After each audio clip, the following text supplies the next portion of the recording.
It's like the cabinet in the UK, the government in the UK have gone somewhere, made a decision. You then come back and your permanent secretary say, no, we're not going to agree with this plan. You tell them what to do. They don't tell you what to do. And the delicate nature of the situation is such that your permanent secretary can only advise you. They can't change the content of the communique.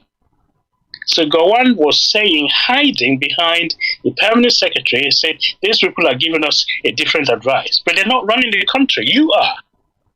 Okay.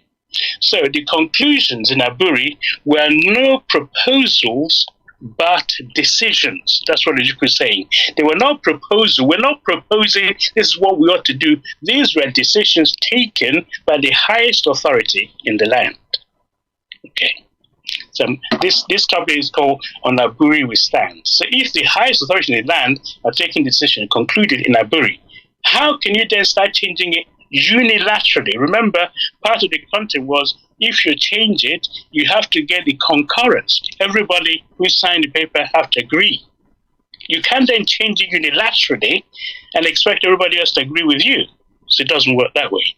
So-called gentleman's agreement. They're officers and gentlemen. They should honor what they signed. Not that honoring it is going to devalue or put any other part of Nigeria into if you like, under bondage. By honoring it, you're respecting every part of Nigeria equally. You're not victimizing anybody. You're trying to soothe or find a balm for those who have been injured and try and alleviate their suffering. You're not there to dictate to anybody. So then he says that what happened, in fact, Ojukwu was saying, was that specific matters, namely the decrees and section of decrees to be repealed, the mechanics of army reorganization, the question of rehabilitation refugees were referred to experts. You have made a decision, now experts, you go ahead and do it.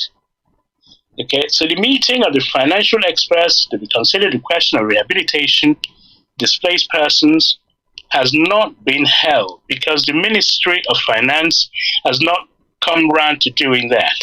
Okay, the meeting would serve any useful purpose. They haven't done that. So the army experts met and reached agreements, but these were rejected. So the finance people have not met yet. Then Ojukwu continued to say, Lieutenant Colonel Gowon told the heads of missions, now this is very important. You are the head of government, so people want to know what happened in Aburi. Remember, the British want to get hold of this information because Nigeria was created by them, Nigeria is owned by them. Whatever decision you made, it's like you're having your own constitution.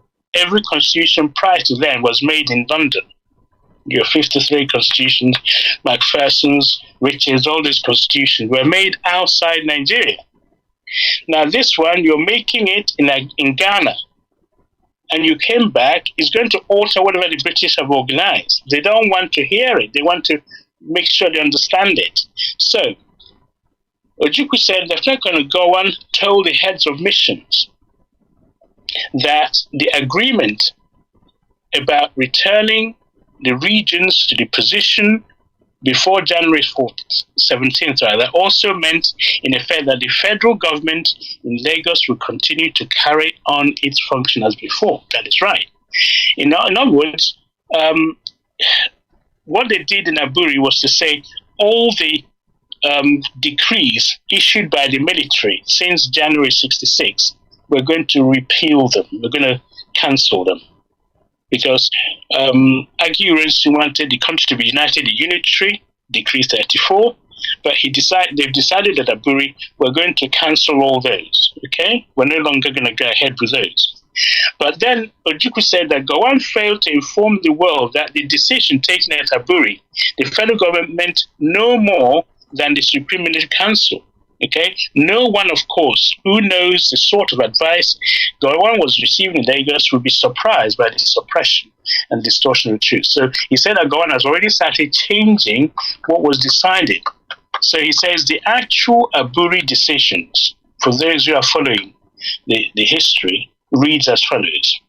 Members, Ojukwu said, agree that the legislative and executive authority of the Federal Military Council government should remain in the Supreme Military Council, to which any decision affecting the whole country should be referred for determination, provided that,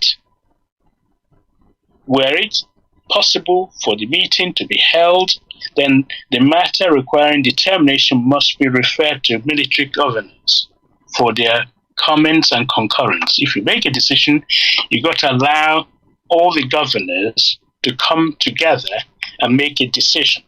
Okay?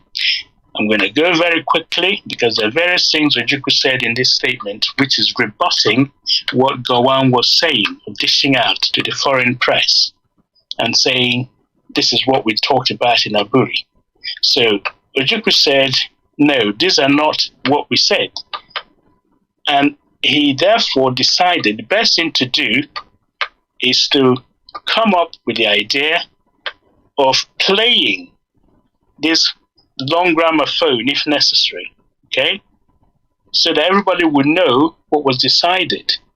He said, it's a clear statement. The question is, are prepared to distort the verbatim. So it is clear, he summarized, that Gowon was prepared to distort the statement, okay, of the verbatim report of a Aburi meeting. And therefore, to help the public informed the Eastern Nigerian Broadcasting Service will be playing the tape records, yes, and proceeding live at scheduled times. Arrangements have been made to transform these tape recordings into long-playing gramophone records. He said, we are also going to ahead to print and publish the documents and records of our Aburi meeting. We in the East, he said, are anxious, and that's to say the least, to see that our difficulties are resolved by peaceful means and that Nigeria is preserved as a unit. But it is doubtful, and the world must judge, whether Lieutenant Colonel Gowon attitudes and their exhibitions of his insincerity are something which can lead to a return of normalcy and confidence in the country. That's a very damning thing to say. He said, I must warn all Easterners once again to remain vigilant. The East will never be intimidated, nor will she acquiesce, in other words, agree, to any form of dictation. It is not our intention to play the aggressor. Nonetheless, it is not our intention to be slaughtered in our beds. We are ready to defend our homeland. Fellow countrymen and women, on Aburi we stand. There will be no compromise. God grant us peace in our time. So this is really, I had to read that out so we all understand that when the people said on Aburi we stand, it is the last bus stop. There's nowhere else to go if Nigeria reneged or messed up the Aburi Accord. So that is the reason why I'm drumming on this. Okay, so Ojukwu therefore fired that warning to Gowon. He should stop meddling, trying to tinker the agreement that was agreed. Don't try and change it. Start implementing it. Okay? If you don't want to implement it, well, I'll have no choice but to find a way of resolving the problem for those people who are desperate to need help from the government. Remember, the people of Eastern origin have been killed, and the government is supposed to be running around to sort things out, but they're not doing that. That is where it's hurting the East a lot. January 26, Gowon held a press conference in Lagos, which he reported to reveal the agreement of the Aburi meeting. Remember, he had a meeting and said, this is what we decided. Ojukwu will say, my goodness, this is not what we talked about. So the text of the press conference appears to be based not on the minutes of the final agreement Aburi, but on the criticisms of those documents by the permanent secretaries. Reading the two press secretaries, reading two side by side. One wonders whether Gowon was really present at Aburi. So that's how bad the disparity between what Gowon was saying and what was discussed. It's like somebody else who wasn't even there was talking about Aburi, criticizing what they decided. But that isn't what they're supposed to be doing. They're supposed to be implementing what was happening. Okay? So, Ojukwu then went on to say that if the Aburi Agreement are not fully implemented by the 31st of December, okay? If you don't implement them by 31st of March, of 1967, remember, the conference was held on the 4th and 5th of January. February went, March just faffing around, doing nothing, exchange of words, playing with press. So Ojukwu said if by 31st the agreements we decided have not been acted upon because it's the eastern people who need most help, the refugees need rehabilitated. If you're not going to implement it, Ojukwu said, I shall have no alternative but to feel free to take whatever measures may be necessary to give effect in this region to those agreements. What is he saying? If the central government in Lagos are going to run away from their responsibility, I, Ojukwu, will do something to help those who are in desperate need of rehabilitation. Okay? So that is how far the Aburi Accord had degenerated. Okay? So then what happened was that Ojukwu was then, because the significance of 30th of March is to do with financial year. So whatever has happened, 1966, we're now going to finish in financial year, it's a bit like the British one, 31st of March, because the 1st of April is the beginning of the new financial year. So whatever we've done, at the end of the financial year 31st, we need to decide what to do going forward. Okay.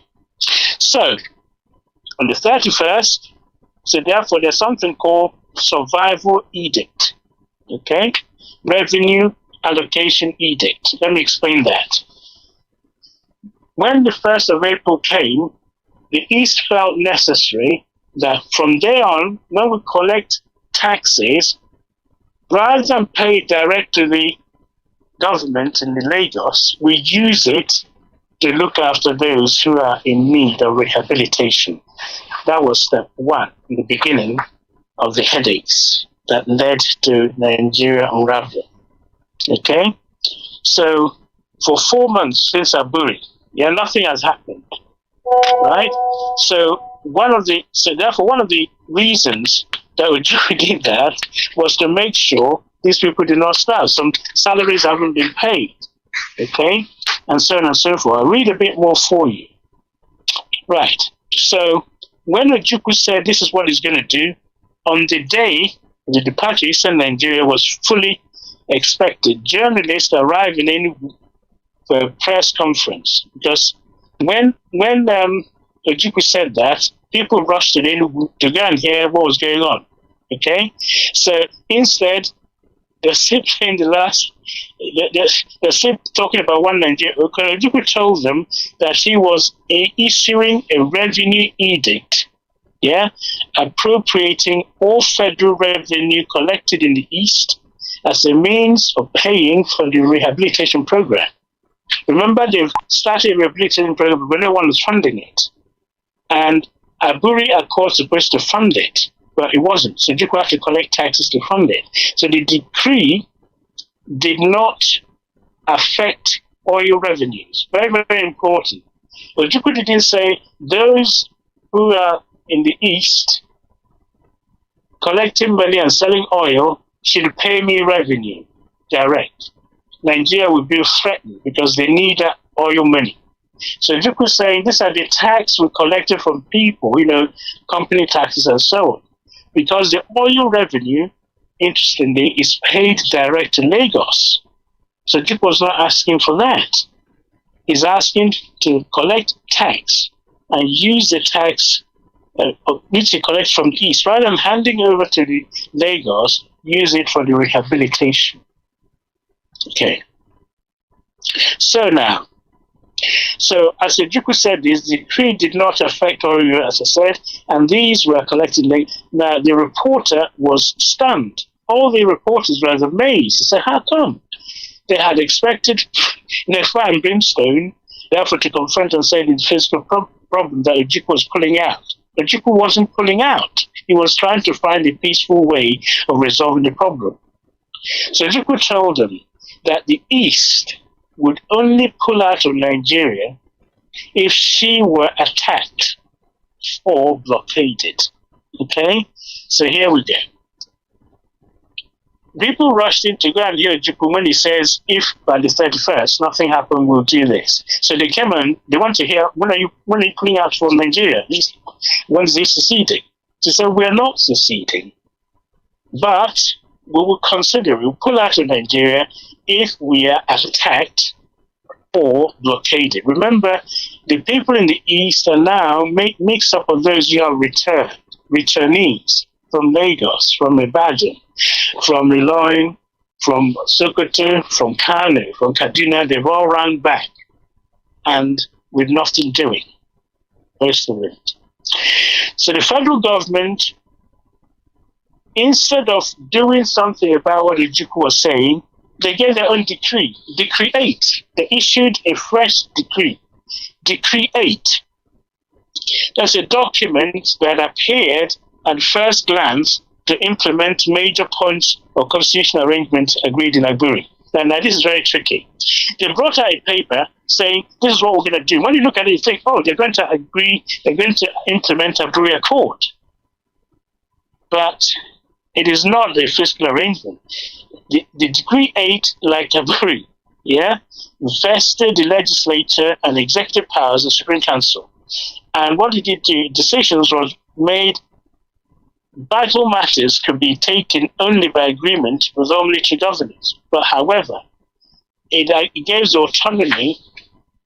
The federal government have the final say of what they did or who did what, which is against what Agburi said. Agburi said we'll all have to agree as a way of removing suspicion. But if you then bring out a decree saying the federal government have the right to veto and decide what to do, you're no longer going in the spirit of Agburi. Remember, there's tension in the country. So, what then happened is this. 4 months after the Agburi, they printed a new version, and it's very, very clever.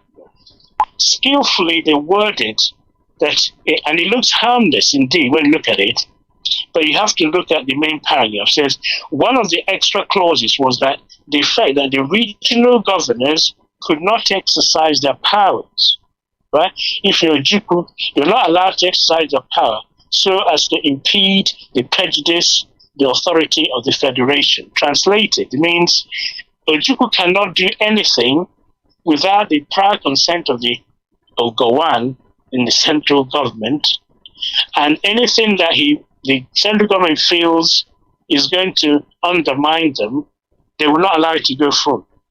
So if Ojukwu wants to feed his people, and the central government says, I'm not going to allow you, then it will not go through. So they'll be dictating to the East, which is not what agreement was reached at Agburi. So the next one, so Gowon decides precisely what he would impede. So Gowon is the one who decides what would impede or what would prejudice the authority. It's like a rule you made, you haven't decided what is actually inside it. But you say, I have every right to change this particular rule. But you don't tell us what the rules are. Okay. Another section of the Decree 8, which was brought out after Ojukwu decided to collect tax from his region. And the federal government, Decree 8, said to take over the authority of the regional government, which was endangering the continuance of the federal government. And again, the creation was The criteria was again apparently Lagos. So there's another part of this new clause which got one issued unilaterally, that within it, the central government have the right to take over any region if they deem that they're going away from the dictate of the center. It's like imposing a dictatorship, and which they have not decided at Aburi. The next one, most menacing of all, the Eastern Eyes. And this is important. The important thing here was a paragraph under which a state of emergency. Now, this is very critical. Remember, Tafawa Balewa government used state of emergency in the Middle Belt, state of emergency in the Western region, just to bring the army and start shooting and killing people and causing all sorts of chaos. You have Wild Wild West as a result of state of emergency. Now, Gowon is bringing that within this Decree 8, the government in Lagos has the right to declare the state of emergency, right, on any region when, with the agreement of only 3 of the military governors. Why only 3? Remember, there were 4: Northern, Western, Midwest, and East. So you don't no longer need concurrence of all the people. You can only now use only 3. So what that means, you're isolating the East. So if they go it alone, 3 of you will gang up and declare state of emergency. So that is what made the East very, very suspicious. You have now brought in a new decree without concurrence, without discussion, and saying 3 governors, if they agree to go ahead. Okay? And the other 3 governors, they are not independent. The governor in the West has northern soldiers camped in his country. The Midwest hasn't got enough firepower. So whatever the center says, Gowon says will go, because the others cannot say no. So Juku was being isolated. So Juku saw this as being specifically anti-East. So that decree was not saying anything to alleviate the suffering, the burden of refugee, the rehabilitation program, but everything was against the East. So he therefore rejected the decree. So therefore, there was growing unpopularity of Gowon's regime, okay, is now causing the southern part of Nigeria to actually become one, because they're looking at him and said, what is going on here? We went to Aburi, and you're giving a new order without any instruction to anybody beforehand. So now, Q, the Western region, the Yoruba people, there was growing resentment over the failure, first of all, to remove the northern troops who are sitting in Ibadan, who are garrisoned in Lagos, in Ikeja. So they wanted them returned to the north, because that's what Aburi said. But Gowon wasn't budging, okay, because that's what was stated. So Chief Awolowo led the actual protest. Following this tradition, so it's made among the, as you know, Chief Awolowo was locked up in prison. They accused him of sedition under Balewa's government. He was released by Agi Irensi, but Gowon, when Agi Irensi was killed, the day Awolowo was going to be released, Gowon jumped in and released him. So the Yoruba thing that Gowon released Awolowo. So Awolowo is now at large in the West and is following what is going on. So he mentioned to the leaders of thought in the West, these are the powerful people in the Western region, Yoruba leaders of thought. They all met in Ibadan. And he said, it's in his considered opinion that some of the demands from the East are actually, they're not altogether perfect, but he said they're excessive. Within the context of the Nigerian Union, most of such demands are not only well-founded, the things are well-founded, but are designed for smooth and healthy association within the various nations units in Nigeria. What are we saying, in effect, that most of what the Eastern region are demanding are reasonable, and they are designed to allow them to cohabit with the rest of Nigeria. So Chief Awolowo, who has been to the east to see Ojukwu and as a witness, and he was the one who would understand the feelings in the east, because if you've been there, as one of the music was playing, Onwuzuruwa, it was played there. Everybody was a big town, because you have a relative who went to the north who may not have returned, some from Lagos who didn't make it, some who maybe have wounds. So you are constantly reminded of the pressure that the Eastern region were under. So there was a lot of sympathy for the refugees to go. Awolowo, who went to the east to see, to feel the pain of the east and understand their concerns and the anxiety over the Aburi Accord not being implemented.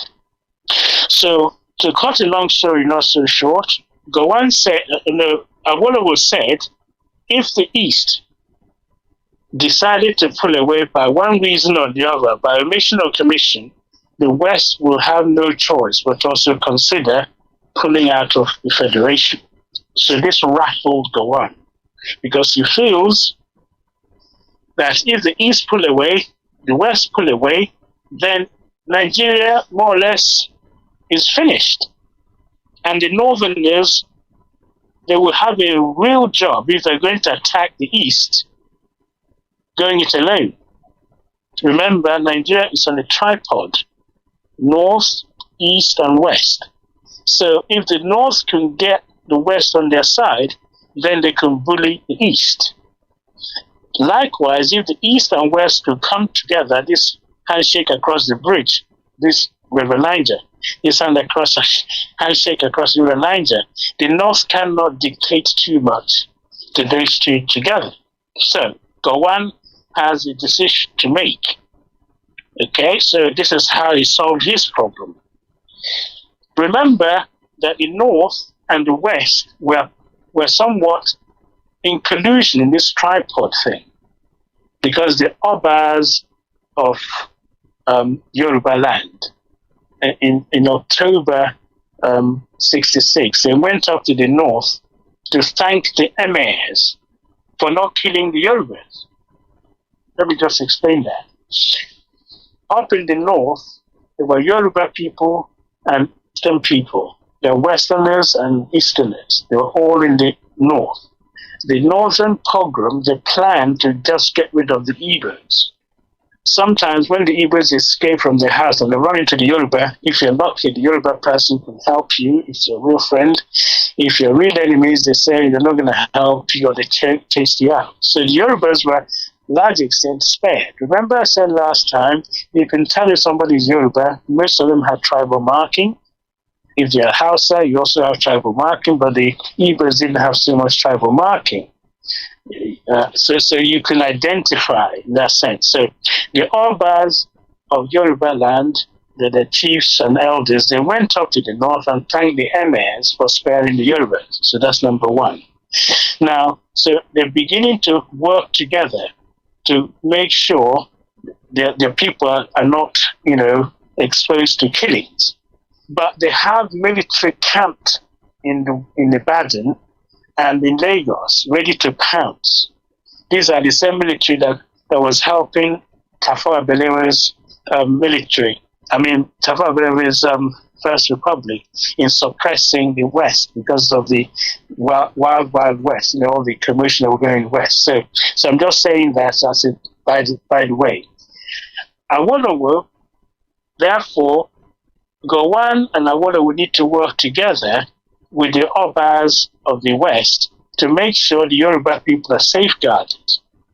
So what then happened was that it was in late April. Remember, we started this call from January 67. We're now in April.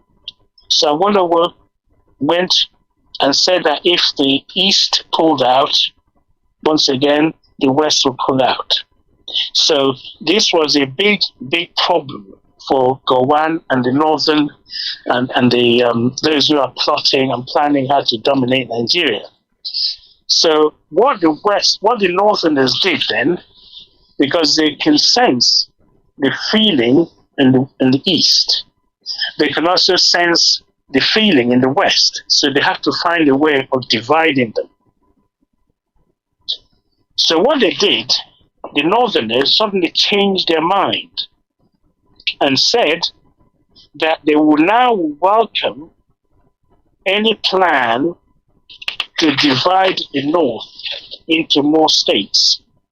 That's a master coup. If you say you're going to now make the North, allow it to be divided in many states, this is exactly what Awolowo was looking for, because the North was like a monolith, one block. If you have a way of dividing them so they have different states, that will weaken them to allow someone like Awolowo, the East, to operate. The North has always refused dividing the North. So the leaders in the North came up with this idea. Okay? They were before that irrevocably committed. They were not allowing any sense of talking about Middle Belt or Far North or whatever. So for the first time, they decided they're now committed to creation of states. I don't know if anybody really appreciates the significance of this.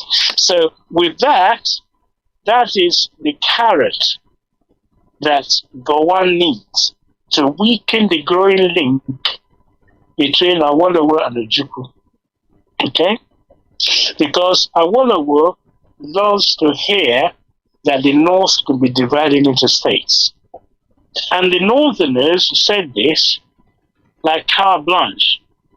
North should be irrevocably committed to the creation of states, whether or not they are created elsewhere. Let me repeat that. They don't mind the northern region being divided to various states, and that is whether or not other states in other regions are divided into states anyway, because one of these states is bigger than the East put together anyway, if they divided them. So, on the basis of the stability of the North, also the entire federation, to urge the federal government to take immediate steps to set in motion the machinery for the creation of these states. So we are now around, I think, April 67. So the Northerners suddenly decided, we don't mind states being created, by the way, and you can create them without creating states everywhere else. So Gowon picked up on this complete change of heart. He picked up on that and decided that it would be a good idea to create new states. So Gowon now started talking about new state creation. This appealed or appeased Awolowo's sentiment. On top of it, Gowon approached Awolowo and made him the Commissioner for Finance and the Deputy Chairman of the Supreme Council in this new government, where he's bringing some civilians into government. So it's like a military, civilian, if you like, government, but no one from the East, of course. So you have in the federal government, Gowon bringing Awolowo in, and then he went and found Chief Enahoro, who was in prison with Awolowo. He's also been released. Chief Enahoro is from it's a minority tribe from the Middle West. So he brought him into the government. He brought in Joseph Taka, who is the mid-belt, actually, TV's, it's not the core North. So what Gowon did there was to widen and weaken the broad base in the North by pulling in, bribing Awolowo with the finance ministry job and chairman of this government, so that Awolowo is no longer going to go close to the East. He's divided them away from the East. In so doing, he isolated the East and pulled the government of Nigeria into one. So you have the North with the military and the Western part now singing from the same hymn sheet. So that isolated the Ojukwu and the East. Having done that, he would then turn to the east. So let me go a little bit quicker. So what then happened is that when Ojukwu decided from the 1st of April to collect the revenue for survival edict and pay to people in this region who are suffering, need rehabilitation, what Gowon did was to cause an economic blockade in the east. He stopped the postal service. He did the postal orders, the cables, the telephone, the telex. So there's no form of communication. Why? Because it all goes through Lagos. So you can't communicate outside eastern Nigeria to other countries. So he cut that off. He brought the boat and is sure nobody should sail into the east. So he blockaded. So the east is now being cut off and the war hasn't even started. And as I mentioned in some of the talks, things like salt started becoming a scarce commodity because you're not importing anything. So an Ojukwu who's collecting tax to help rehabilitate his people, now finding there are no boats coming in and you can't phone outside to complain to anybody. And then on top of it, the planes coming into the east were also cut off. You're not allowed to fly in. Nigerian Airways was also banned from flying to the east. So you're already being surrounded and cut off. So Ojukwu then had another press conference with Reuters. And he said, I think we are now rolling downhill. Yeah? So he said it would take a great deal to halt the momentum. We are very close. Very, very close. What that means is that if you're now going to cause an economic blockade in the east, remember what Ojukwu said, there are two ways of killing somebody. You put a gun and shoot them, or you can starve them to death, which is in a way prophetic, because that's exactly what Nigerians use. They use starvation as a weapon of war. He's blockaded these people already, cut them off from international contact, and the war hasn't even started. So Ojukwu was saying, if they invade us or blockade us, we will succeed. It's like Gowon is taking, each time Ojukwu says something, Gowon tightens the noose and tries to push him towards secession. It's like he's being pushed away from Nigeria. But Gowon at the same time is securing the Western part to support him in this coming war. Okay? Someone would ask what's happened to the Midwest. Well, Midwest said they were going to be neutral. Ejo was neutral. Ejo is the military governor of the Midwest. He wasn't getting involved. He wanted his zone to be neutral. So, we're now May 20th. So, what then happened is that there were still people, just Ojukwu said, we're now very close. They were pulling apart. So, last-ditch effort. To be fair, this time it was the National Conciliation Committee, headed by the new Federal Chief Justice, Sir Adetokunbo Ademola, is a Yoruba person, and then including Awolowo. They visited Ojukwu for the last time, the 7th of May, 1967. Once again, they listened to Ojukwu's views, they listened to the problems they're having, they accepted all his demands, and called on the federal government to implement these demands. These demands included implementation of what was agreed in Aburi, okay, and also the posts the troops back to their regions of origin, and the call of the economic sanction. Okay, so the people who visited Ojukwu went back to Gowon and said, these people are being tortured unnecessarily. You need to call off all the sanctions. They don't make sense. So on the 20th of May, Gowon accepted all the recommendations, but it was another illusory hope. He said he's agreed to now de-escalate. But he announced that the ban on Nigerian Airways flight to the east was lifted, although with other sanctions. Yeah. However, the director of Nigerian Airways said privately, no one had told him, given an order to resume flights, so he wasn't going to carry that out either. So Gowon will say one thing, but behind, something else was going on. So if he lifted the order, he just tell the director of Nigerian Airways to start flying to the east straight away, but he didn't do that. Now, the troops moving away from the east was part of a Aburi Accord. Colonel Katsina, who was, of course, now he used to be the governor of the northern region. He was made the chief of staff when Gowon became the commander-in-chief, as he made himself. So Katsina then flew from Kaduna to Ibadan and informed the troops that they were going away from Ibadan. What did he do? He moved them to Ilorin. Ilorin, as you know, is in Kwara State now, but it's really next door to Ibadan.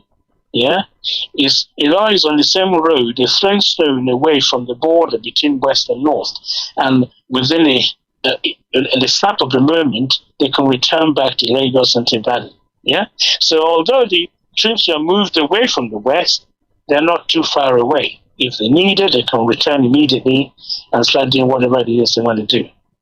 Okay, so what's happening in the east?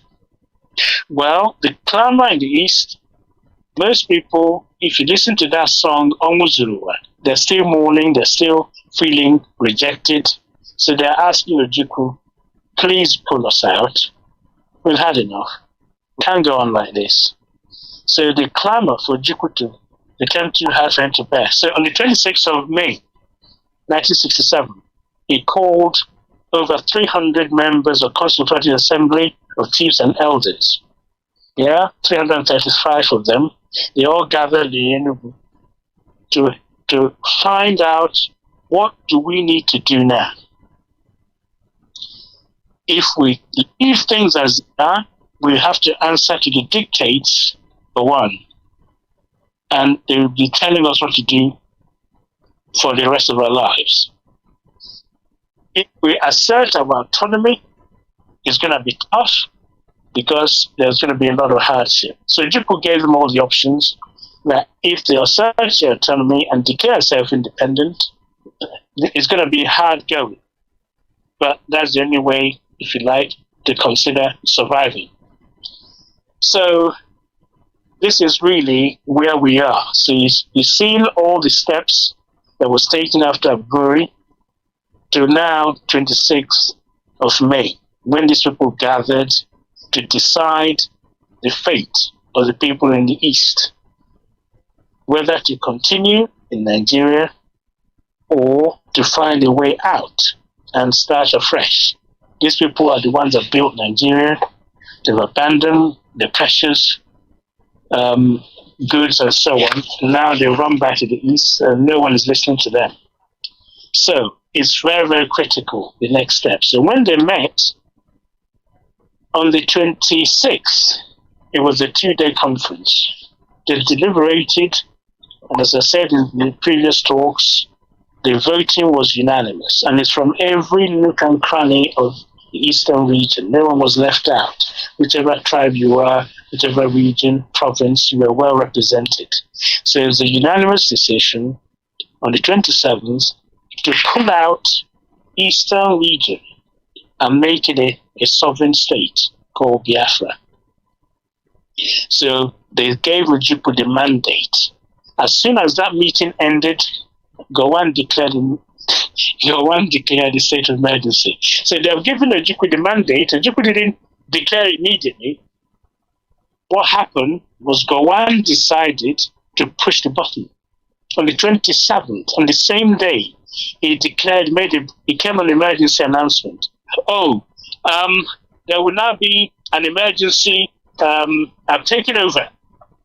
There's going to be there's a state of emergency. I've declared. So let me just try and put it so it's not my own words. Okay? So, mandate was given to Ojukwu. It's not necessarily for secession, but at the earliest practicable date, to declare Eastern region a sovereign state. Okay? So, Gowon decided to declare a state of emergency on the same day, simultaneously, published a decree dividing Nigeria into 12 new states. Now, he had an option about the north, dividing it because it's so big, but in the east, he divided a tiny place into 3 places. Okay? And there was no consultation of the people who live in those places. There was no boundary that you know of. He just carved places up. To make the matter worse, to really, really provoke the Easterners. Okay, so there were tiny states, 3 tiny states. Each of them, if you left them on their own, they're isolated. And the East Central State, which he called, is where he joined a dot and said, this is now where the Easterners of the Igbo origin are going to be. He removed Port Harcourt away from them, which is an Igbo state, and made it the capital of River State. As I said before, Port Harcourt, in effect, and most people will know, used to be an Owerri province, was built by both the Igbos and the riverine people. So to suddenly come and carve it away from the Igbo people, their houses there, some of them have abandoned everything, and some have the housing. So it was very, very difficult. So the government said in the same broadcast, okay, he announced the imposition of a blockade. He reimposed the blockade. So what Gowon had done there is like an open challenge. Ojukwu, you've now been given a mandate, but I dare you to secede. Who would have thought in Aburi we discuss no use of force? There should be unanimity when we decide things. In other words, you consult people before you divide them into states. None of this. Gowon was deliberately rolling out program after program of challenge. And the world turned around and said Ojukwu was rebelling. You see, it was twisted round. So it was like an open challenge. You can't provoke anyone more than Gowon provoked the East. Yeah? So I dare you people to do your worst. I want you to succeed. Yeah? So that is really where we are. So for the short period, so this is what Gowon said. Decree 8, he said, has been abrogated. Decree 8 has some elements of Aburi. He cancelled it. And he says it's now going to take full powers, an emergency declaration for the short period, quote unquote, for the short period necessary to carry out the measures which are now urgently required. What exactly is urgently required now? Yeah, people have had a meeting about how they're going to carry on associating with a part of the country. You said now as a state of emergency, you're going to come in and do what you like with your army, and you dare them to secede.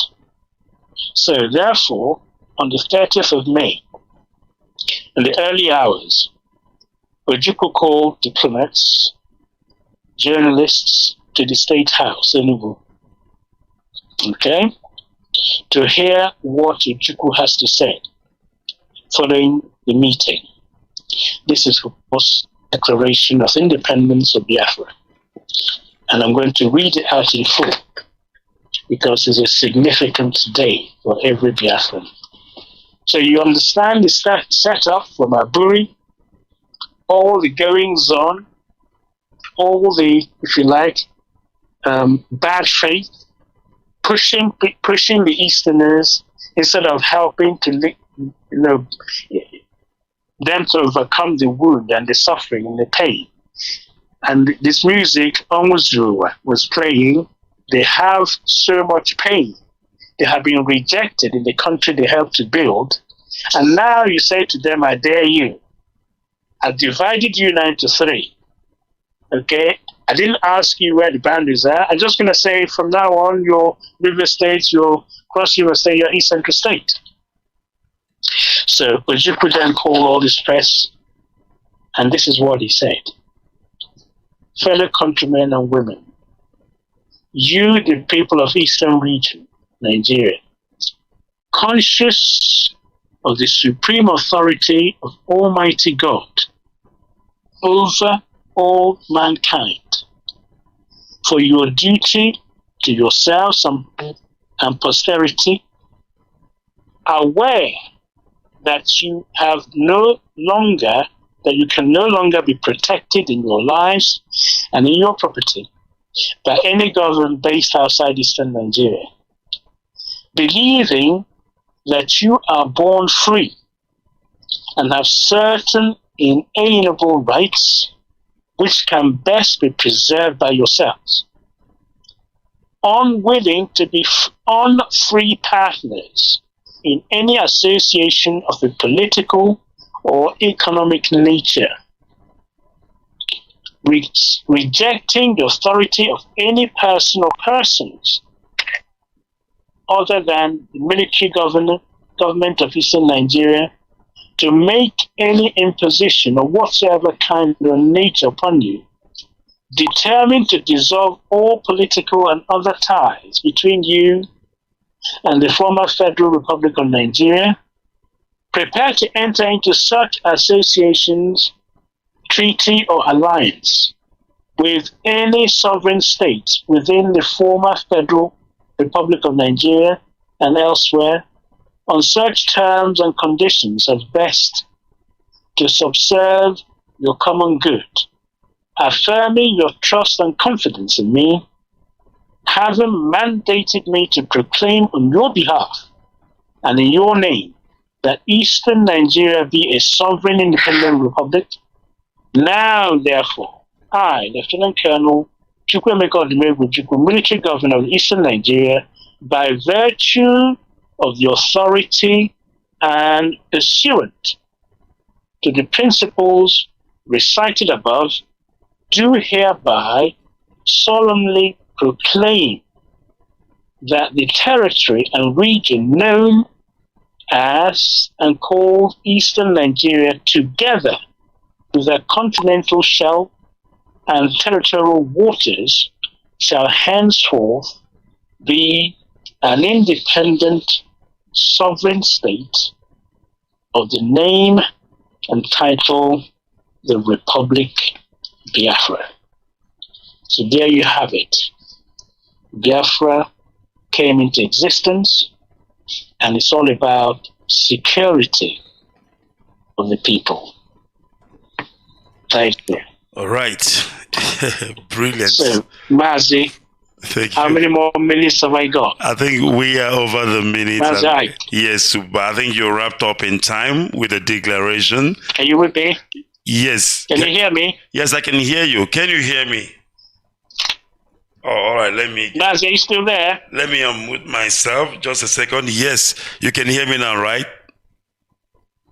Yes, we have declared Biafra. Yes. It's come into existence. Yes, and we are going to declare. Right. We are going to declare it again for the second time.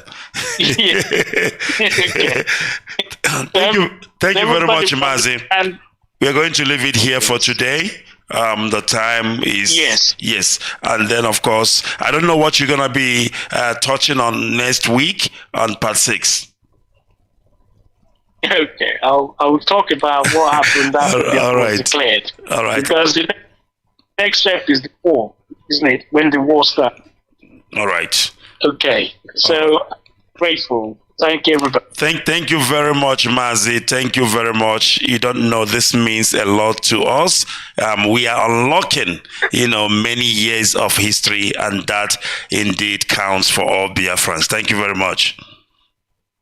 Thank you. Take care. So all right. There was euphoria.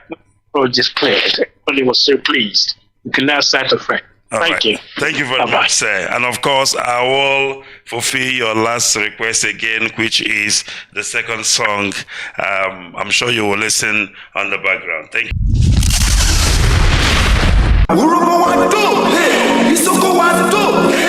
Hashtag, we are one family. Indivisible. Under Chukwu Okike Abiyama. We are the people of the East.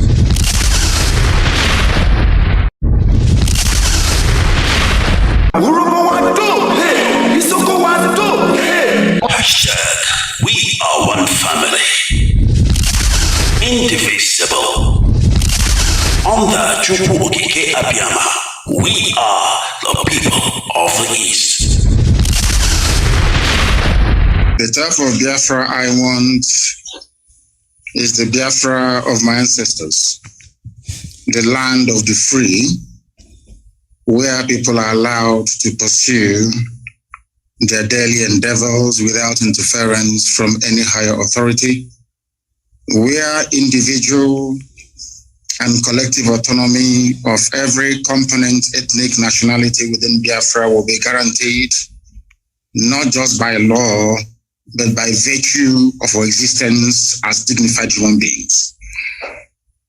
A Biafra that will be demilitarized, a Biafra that will be forward-looking, innovative, creative, run on clean, green energy, not reliant on gas or petrol. A Biafra where the police will not bear any arms. A Biafra where people can live and die and you will not see an armed soldier anywhere around you. A genuine republic, a land belonging to the people. We are going to cement this in the way we structure our society. A Biafra that will attract inward investments. A Biafra that will consider every necessity of life as being a human right. Not just in words, but in deed. A Biafra where there will be no strife, no rancor. A Biafra where all men and women will be equal, regardless of their religion, their sex, their creed, their orientation. A Biafra that will maintain open borders to every black soul on the face of this very earth. I do admit that geographically, in terms of landmass, we may not be that huge. The Biafra will operate, or should I say, run an open door policy. Every black person on the face of this earth will be an honorary citizen of Biafra, as long as you're not tainted by terrorism. That is the type of Biafra we want to run. A Biafra where Europeans will sit back and say, we never knew that such innovation and creativity will be possible. A Biafra that, should I say, the likes of Rwanda is a forerunner to, because today they are doing very well as well. That is the type of nation we are going to build. A truly democratic nation, not through the force of arms, but through dialogue and negotiations at all times. Nobody's going to lord it over anybody else. My ancestors never did. That is why we remain the only people not to conquer any other piece of territory, and nobody conquered us until the white man came and our temple fell in 1904. That is the land we're going to go back to. A Biafra of very many nations. A Biafra of autonomous nations within, governing themselves according to their own rules, where nobody will sit at the helm of power and dictate for others what to do. And we are going to accomplish it by the grace of God Almighty in heaven. Now, I know that constant references are being made to Southern Sudan. But I want to let people understand that even after the USA became free from British colonial rule, they also went through a very bitter civil war. And that did not stop them today from becoming preeminent in every sphere of human endeavor, militarily, economically, socially, in every way. So I do believe that is why I said, and I have said this repeatedly, I will never ever lead Biafra politically. Once Biafra is restored, my job is done. I want to be able to prove to our people what sacrifice means, so that those who will come after us will know how to treat our people with respect and with dignity. The thing about Africa is somebody gets into power and they want to stay there forever and ever, see if there is something in it. The little work that I'm doing for Biafran people is very tiring, very, very stressful. Sometimes I don't even know how these presidents manage to sleep. Maybe they don't love their people that much. If you love your people, you cannot sleep at night. Any president in Africa who's not suffering from high blood pressure, you are not sick. That means you're doing something wrong. You're not doing what you're supposed to do. If you're concerned about your people, then I expect you to be very ill at all times. So that is the type of Biafra that we need. That's the type of Biafra we're going to have. A type of Biafra where the wealth, well-being of sub-Saharan Africa flows from. And I can assure you we are going to deliver it. We will deliver it. The Pan-Africanism that we talk about is going to start from Biafra because, mind you, I did not say that we're just going to have Biafra and then we shut up all the borders. No. What we want to do is to return to our organic political cultural arrangement. Should Biafrans wake up the next day to say, oh, we want to be the same country with Oduduwa, all well and good. Should Biafrans wake up and say, oh, we want to expand into Amazonia, all well and good. As long as you take the consent of the people with you, this nonsense that the Europeans did in Africa, we want to reverse it. That God Almighty heaven may look down and be very proud to say that at last, I have people who are after my heart, and that's what we intend to do with Biafra. Thank you very much.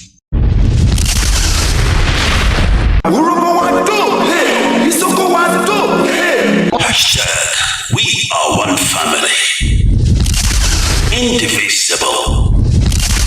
Under Chupu Okike Abiyama, we are the people of the East.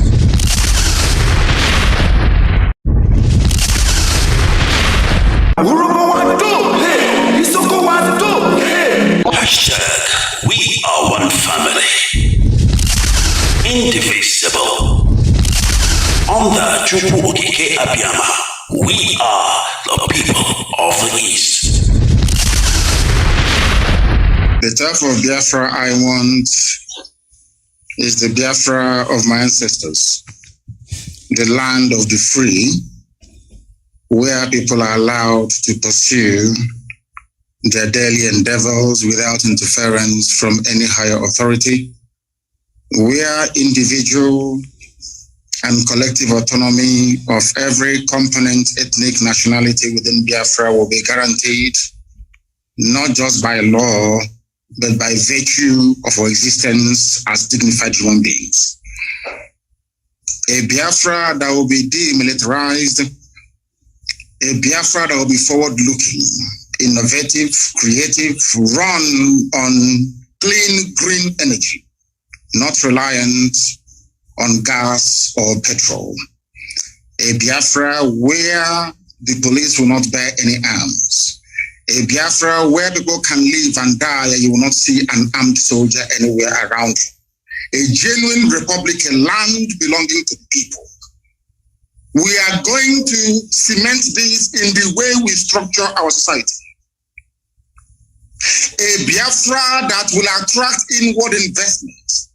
A Biafra that will consider every necessity of life as being a human right.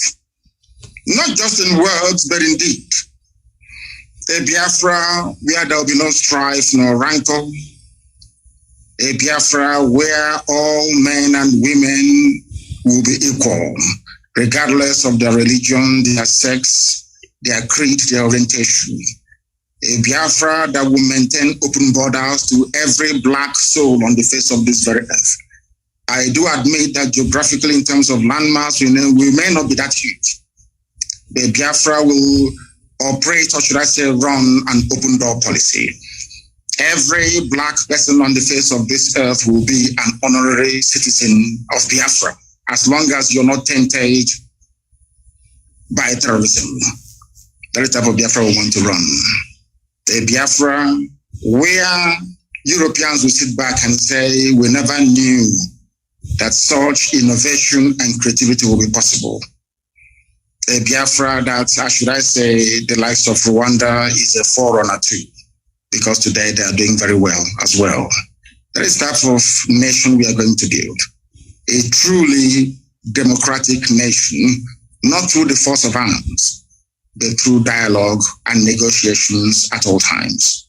Nobody's going to lord it over anybody else. My ancestors never did. That is why we remain the only people not to conquer any other piece of territory, and nobody conquered us until the white man came and our temple fell in 1904. That is the land we're going to go back to.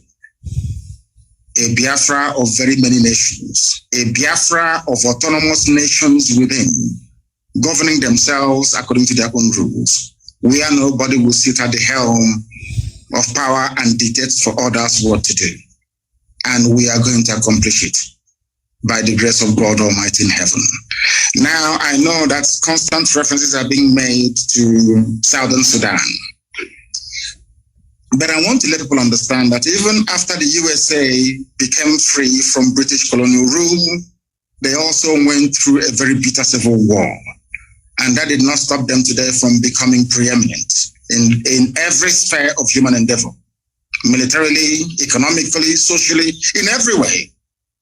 So I do believe that is why I said, and I have said this repeatedly, I will never ever lead Biafra politically.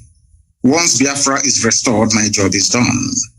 I want to be able to prove to our people what sacrifice means, so that those who will come after us will know how to treat our people with respect and with dignity.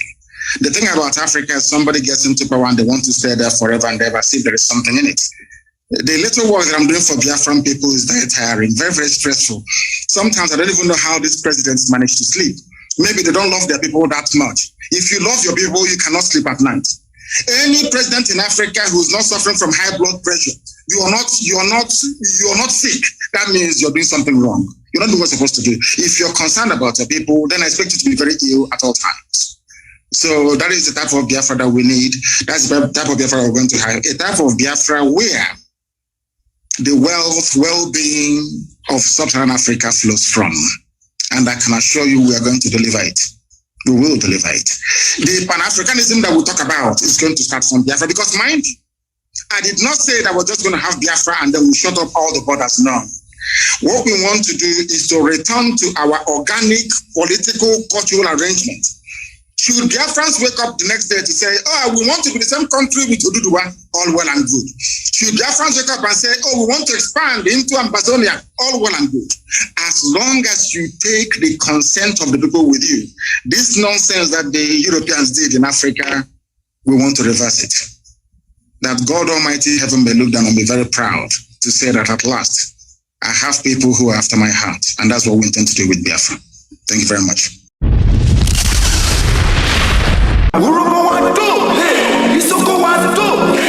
Hashtag, we are one family, indivisible. Under Chupu Okike Abiyama, we are the people of the East.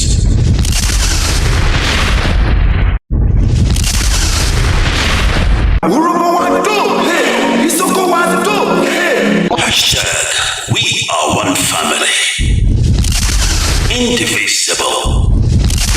Under Chupu Okike Abiyama, we are the people of the East. Saint Mazi Nnamdi Kanu, humbly called on traditional rulers, aka Ndeze, town union, churches, villages, kindreds, Ndiamala, and all paternal and maternal homes to beg hear our voice and hear our cry in this request to please do the needful now before it is too late. We ask all the people involved to beg, try and bury all the corpses we scatter all over Biafra land. For this one, they should say it they bring us spiritual and physical problem, and now we they suffer we no know. When you know the root cause of the sickness, the treatment now don't dey easy. I beg my people. Now we don't sabi the cause of the sickness. IPOB don't come with the solution. The research wey you do show say some dead body don dey up to 1 year, 3 years, 5 years, and the death count na human being we go bury or na firewood. Everybody wey this one concern, we IPOB dey beg una, abeg make una do something no, because anybody when person start the journey, when he never reach the destination, in heart no go come down. As we never bury our people, our heart never come down. All the obnoxious high burial demands, competitions, fees from churches, Ndiamala, Omona, in-laws, maternal and paternal homes, when they cause this delay and wahala for our people, I beg, make una try do something. Now all these things they cause, then they build mortuary, like said in they build joint, church, filling station everywhere for Biafra land. I beg, mortuary, na factory, na children's amusement park, matter. No. A stitch in time saves 9. We dey call therefore say make everybody try for 3 days when your person kaput, make una bury am. After una go do the ceremony, una go do the effigy wey follow am. Churches, traditional rulers and other people that matters, abeg make una chook mouth and chook eye and help us for this matter. Because the person wey dem dey pursue cow dey call im name, if e no hold the medicine, e go hold the thing wey dey dose the cow. Na we dey call una, and then when una talk, e go stand. Abeg my people, make we comot this danger, comot our people from bondage. If una no do something, we the indigenous people of Biafra under Mazi Nnamdi Kanu no go waste time to do the needful so as to remove the yoke and our people from bondage. And soonest we go begin the closure of many mortuaries for Biafra land. The only dead body wey we wan make e dey for mortuary na the only one wey get case wey dem dey treat. And after they don finish the whole thing, settle everything, make dem bury am. Mortuary no be factory, mortuary no be industry, mortuary no be amusement park again, no be recreational center, no be children's park. Remember, person wey sell land bury im dead body don bury 2 corpses o. Shey you never know, na we be the owners of the land, and we don tell una the time to cleanse our land na now. Make una do the needful. Our land go dey calm and our ancestors go happy wherever dem dey. Na the indigenous people of Biafra under Mazi Nnamdi Kanu dey bring una this message. Please, our heart dey bleed to save our people.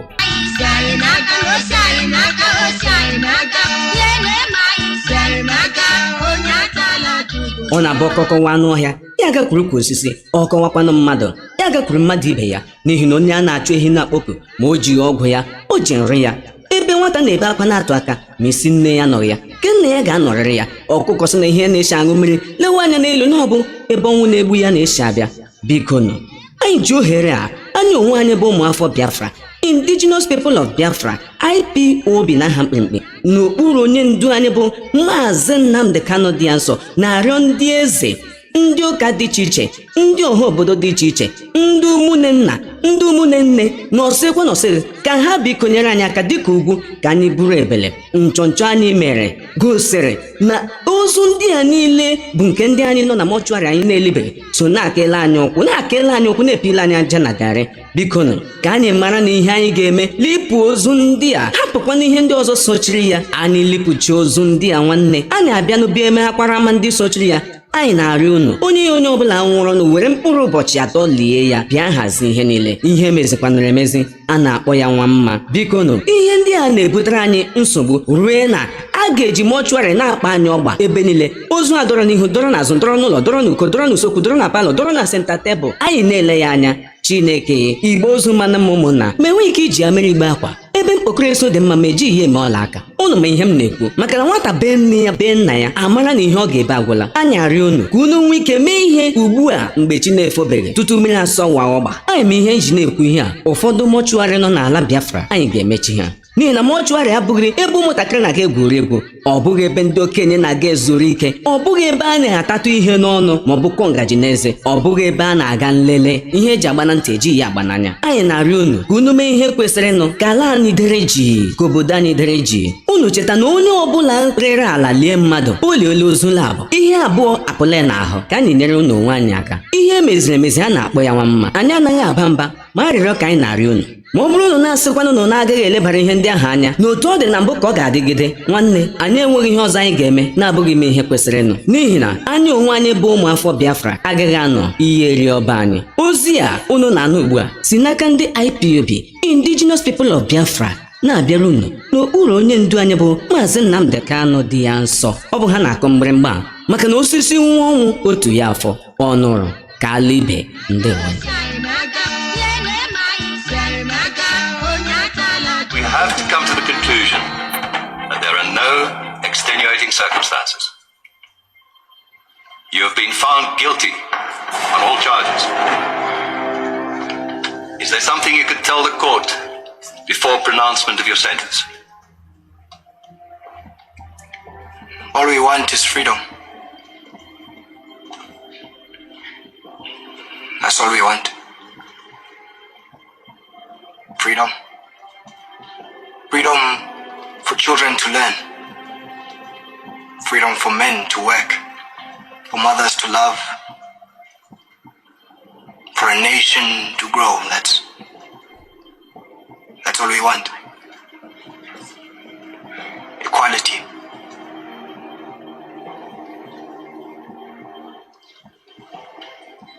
For everyone. You see, I am just one of many. A foot soldier. There will be many, many more to follow. So, there is no court of law, no police force, no army that will stop the tide of revolution from turning. There is no punishment that you can lay out in this court. No law your government can pass that will kill the will of the people. Because we will fight. We will continue to fight until all our people are free. And maybe we can even free you from yourselves. So you can hate us, degrade us, torture us, and kill us. But we will fight. And we will be free. One day, we will be free.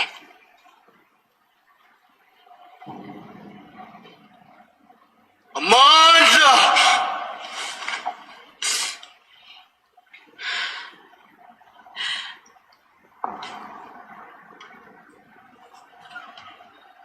Amanda! Solomon Kalushi Mashlango. You are hereby sentenced to death. You will be taken to Pretoria Central Prison on a date to be set, and you will be hanged by your neck until you die.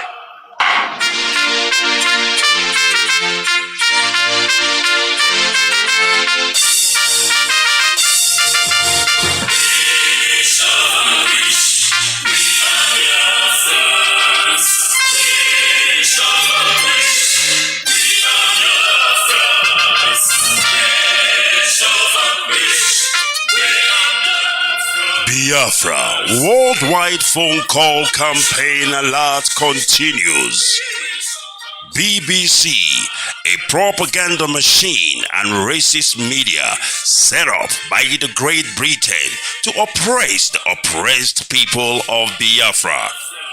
BBC, your media war propaganda of 1967 that led to the genocide of over 3.5 million Biafrans, men, women, and children, did not stop us. Do you know why? Because we are the sons and daughters of the great lion from the tribe of Biafra. Our minds are made up. Your shenanigans, antics, and fake gutter media will not stop us either. We must and shall restore Biafra. Biafra worldwide phone call campaign alert continue. Now pay close attention. Be polite when you call BBC and use the following prompt when you call. Hello, my name is. You tell them your name. I am calling to ask about BBC policy of propaganda against the victims of genocide. Since you are obsessed with telling lies about Biafrans, here are 5 more questions to consider. Now, this is the question to ask BBC. We are witnesses to BBC racist coverage of terrorism, implying that black Africans' lives don't matter. Yet the same BBC rallies the whole world at the slightest terrorist incident in the United Kingdom. Here is the second question. But when it comes to Nigeria, BBC not only hides terrorist killings, but they slander the victims and survivors of terrorism and genocide. The third one. When will the grand patrons of lies and hypocrisy, the BBC Fake News Network, make a documentary about the daily slaughtering of Nigerians by Fulani terrorists and the government of Nigeria, whom you protect so that London may plunder Biafran's resources? The fourth question. Is the oil and gas of Biafra the reason that BBC is obsessed and terrified by the agitation for freedom by the victims of 400 years of British colonial thievery and crimes against humanity? And the fifth one, we call on the good people of the world to ask BBC and UK government why it aids and abates the genocide in Nigeria by spreading lies, propaganda, and disinformation against Biafran freedom fighters. BBC, we know that you are United Kingdom government agents of imperialism with no modicum of shame. Take down your wicked fake documentary against the victims of genocide and stop your sadistic meddling in the lives of black Africans. Now pay close attention. This is the time to call BBC. You can call them 9 a.m. to 5 p.m. Biafran time. Date 4th of July to 30th of September 2022. Now grab your pen and paper and pay close attention. You can call BBC switchboard on this number +44 2087 438,000. I repeat, +44 208 743 8000, or you can tweet at BBC News. You can also call BBC Customer Service +44 3700 100 222. I repeat, +44 3700 100 222. Or you can also tweet at BBC Press. I have not finished. You can also call BBC Studios Limited +44 208 433 2000. I repeat, +44 208 433 2000. You can also email BBC News Channels at bbc.co.uk. BBC, we shall vanquish. BBC, do you know why? Because we are Biafrans.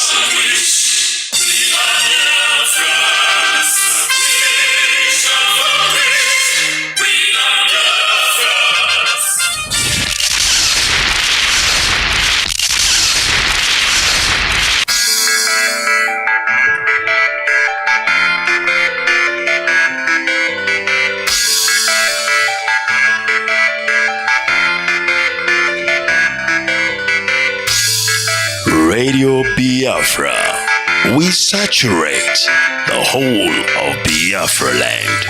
Wherever you are, just touch the dial 102.1 FM. Olu, Owerri, Enugu, Anambra, Abakaliki, Nsukka, Asaba, and many more. Radio Biafra. We got you covered. Radio Biafra, the face and the last.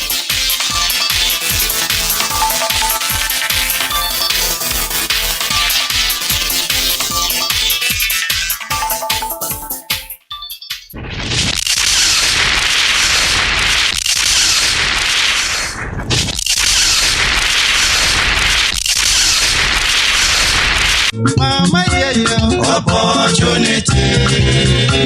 Sister, opportunity. Oh, that's my favorite. Opportunity. We, the global family of indigenous people of Biafra, IPOB, under the command and control of St. Mazi Nnamdi Kanu, they use this medium, they sound this trumpet loud and clear for everybody to hear them, both the deaf and the dead. Say, all these people, both big and small, in Biafra land, where they use the name of St. Mazi Nnamdi Kanu, IPOB or ESN, they waka krukere, they commit one community or the other, just to grab body and other nonsense for our body in the name of thief, kidnapping, collecting of tax and rate, and different levies, even snatching of cars. All right, later to people saying that to support ESN, then be ESN. Our hand no day at all. Our hand no follow, and they no follow for what we they do. IPOB, ESN, and St. Mazi Nnamdi Kanu na brand name. We no they carry cool at all. Or do rough things. My people, we no know them, we no send them, and them no follow for what we they do. This ones na another brand of Verimas, in another style, in another form, and another shape for this course. Every papa, mama, brother, sister, auntie, uncle, quick match. Advise your pikin or brother now. For the leg where they waka krukere, I where they see sharply, they see them. Person where they put hand for water where crocodile they make shakara, waiting they find my brother na palaba, and they go catch am. 2 was not there for the 10. If the dragon where they fly, bitch come you. Now through get the dance, then go play for you, and you must dance that dance. And now before you don't dance finish, your name go become Obientuare. But the workers of iniquity and the hired laborers, including their sponsors, in different shape and different countries and different towns and in different places, IPOB under St. Mazi Nnamdi Kanu go play Funa Surugede, and that music una must dance and it go play and it go show. 2 words no dey for the 10. As we talk am, na so it go be. Enough of our everywhere, whether na politicians or whatever send una, we no one know. Our dragon net go hold una. Remember, the fly wey no dey follow instruction or advice, dey follow dead body enter grave. We, the indigenous people of Biafra, under St. Mazi Nnamdi Kanu, no dey carry last at all, and we dey blow this trumpet because when it go begin happen, una go be thy kingdom come, while our name go be thy will be done. This message na from the Obongalicious, charismatic, indefatigable, great indigenous people of Biafra, IPOB, the real owners of the land. They bring una this message. This na your opportunity to turn a new leaf. Opportunity come Mama, opportunity. Sister, opportunity. Oh, that's my favorite. Opportunity. Opportunity come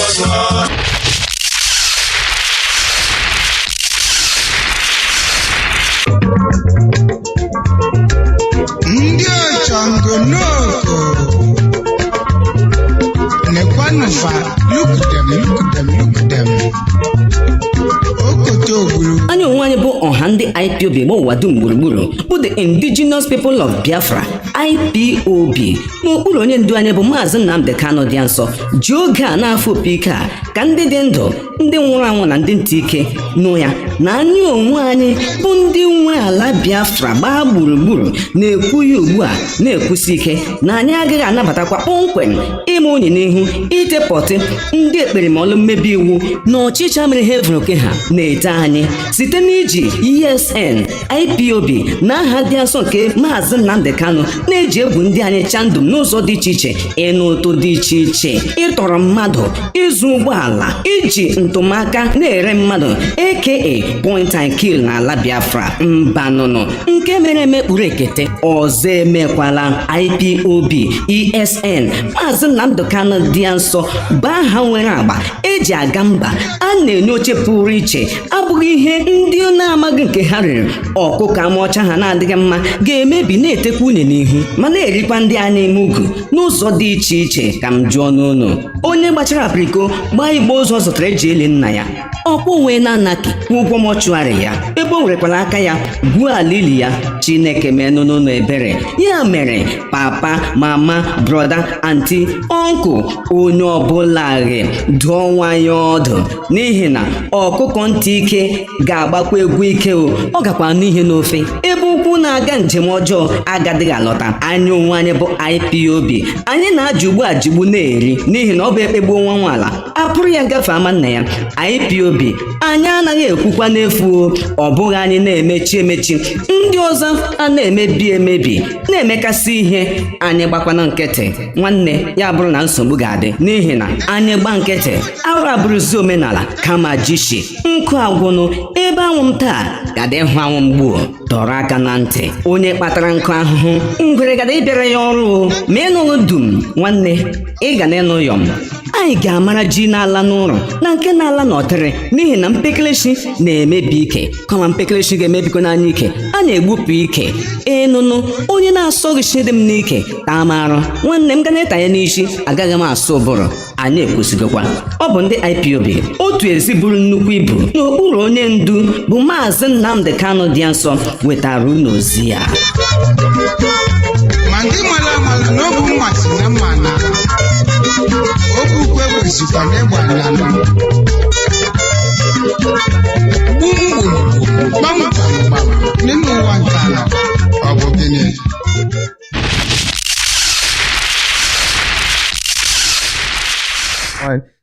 So we have a very, very, very special guest with us today, Dr. Uju Anya. And she is a professor at Carnegie Mellon University in applied linguistics. Yeah. And so welcome. So I had two more questions and I want to open it up. Has this experience changed the way, because like you said, you kind of go in, you use Twitter, you kind of almost like prepare, like you said, to teach when you go in there. Has this experience changed the way you're looking at engaging in social media, or do you intend to continue to engage in the way you have? So even in this, my most intense moment on social media, fundamentally, more than I am anything else in this world, more than I am a mother, more than I am a researcher, more than I am a sister, a community member, I am a teacher. And if I'm going to do anything, I'm going to teach. Right. And even in that very intense moment of profound pain and my outburst, my emotional outburst of deep, deep pain, I was teaching. I followed up explaining that there was a genocide against the Biafra people. Right. Right. Who were trying, the Igbo people who were trying to form an independent nation of Biafra.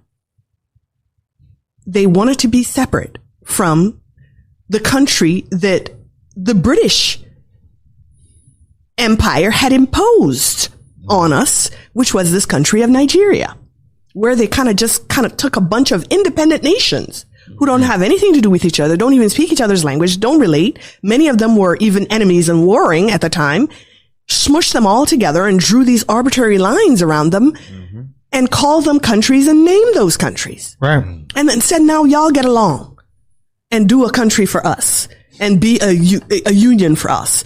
And then go through, contentious, bloody independence processes that never really yield any real independence. You're still part of a commonwealth afterwards. True. And you have the eternal meddling in your affairs and the eternal extraction of your resources and the eternal fomenting of divisiveness and infighting in order to be able to control you. This is what an oppressor does, a colonizer does. These are, tactics and strategies of dominance. Right. We were subjected to that as a larger unit of Nigeria. And then when the Igbo people said, we want our own thing, let's go and do that. Well, it so happened to be that the territory that this new country of Biafra was going to be in included very, very rich oil reserves. And the British were not going to let go of that. Wow.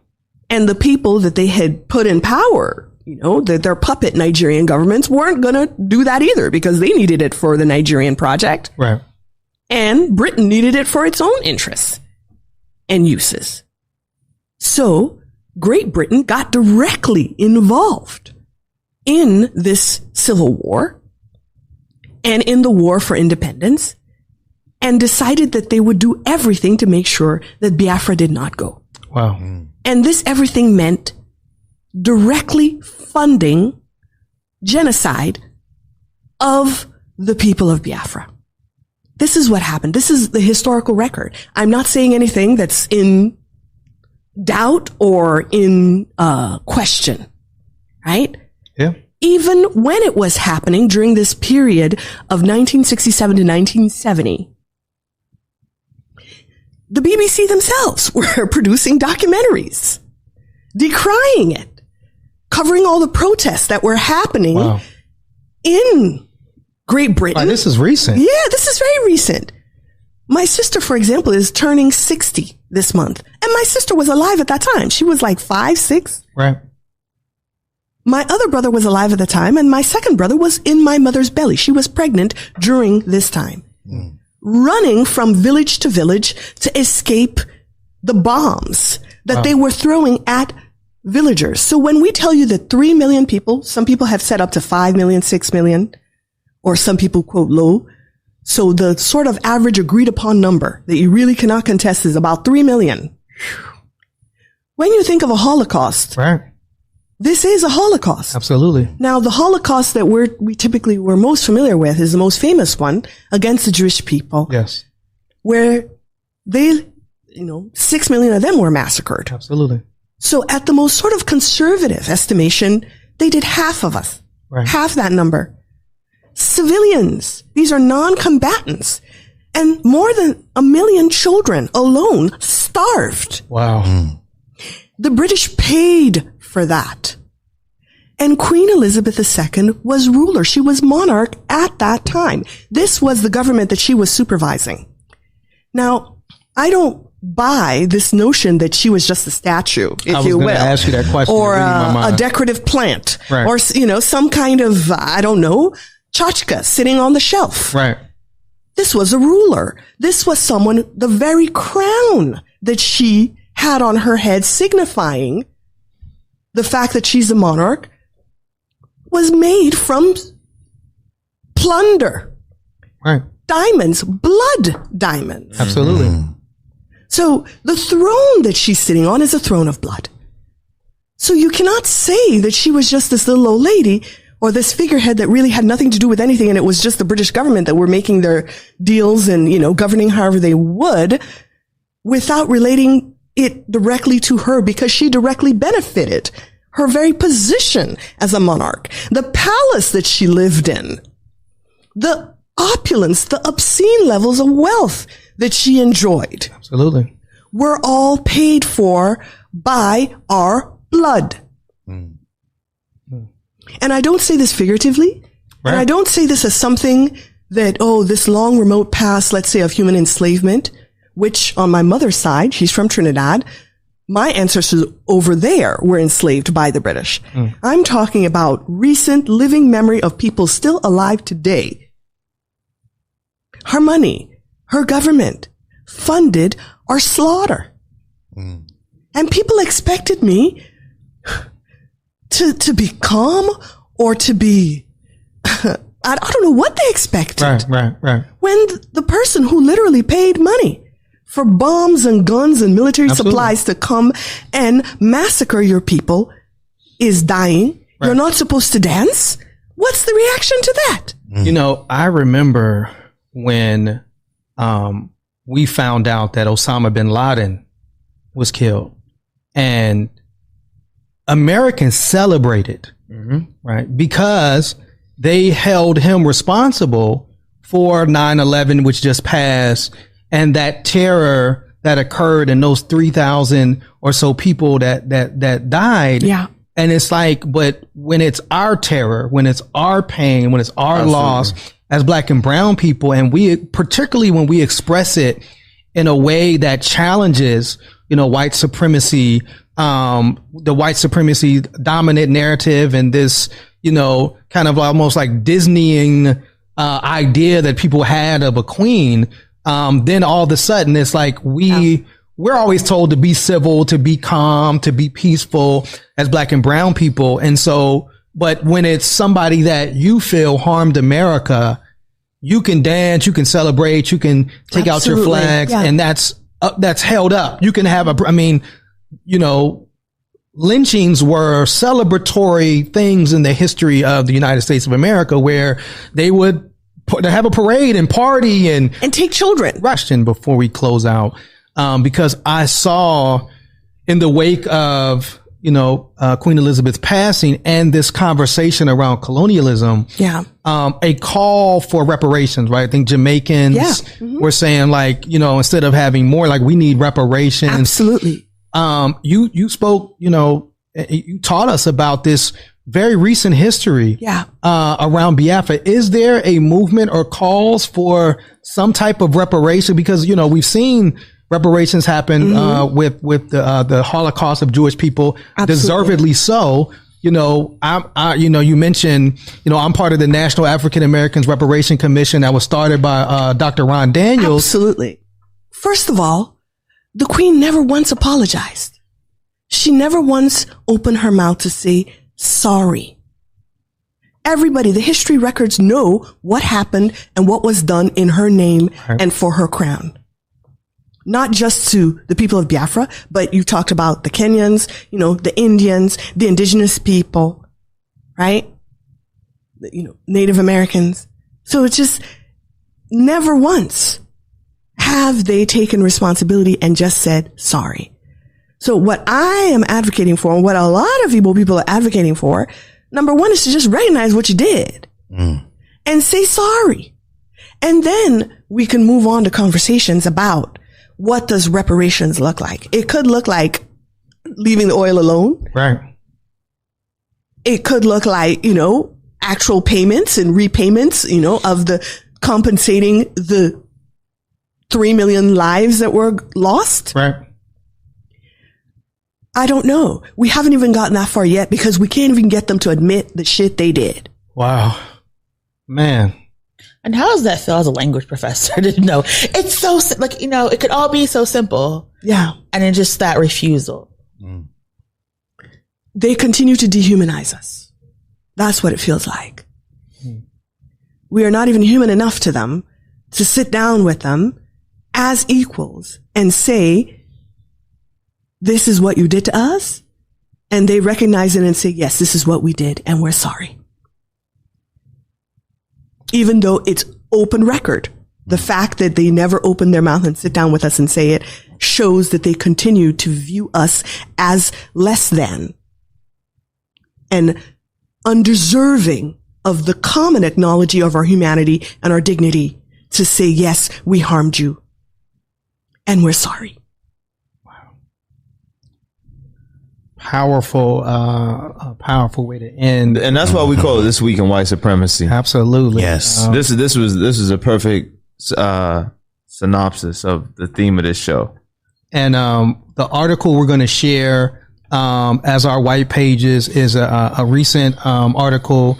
Dr. Anya just wrote "Critical Race Pedagogy for More Effective and Inclusive World Language Teaching."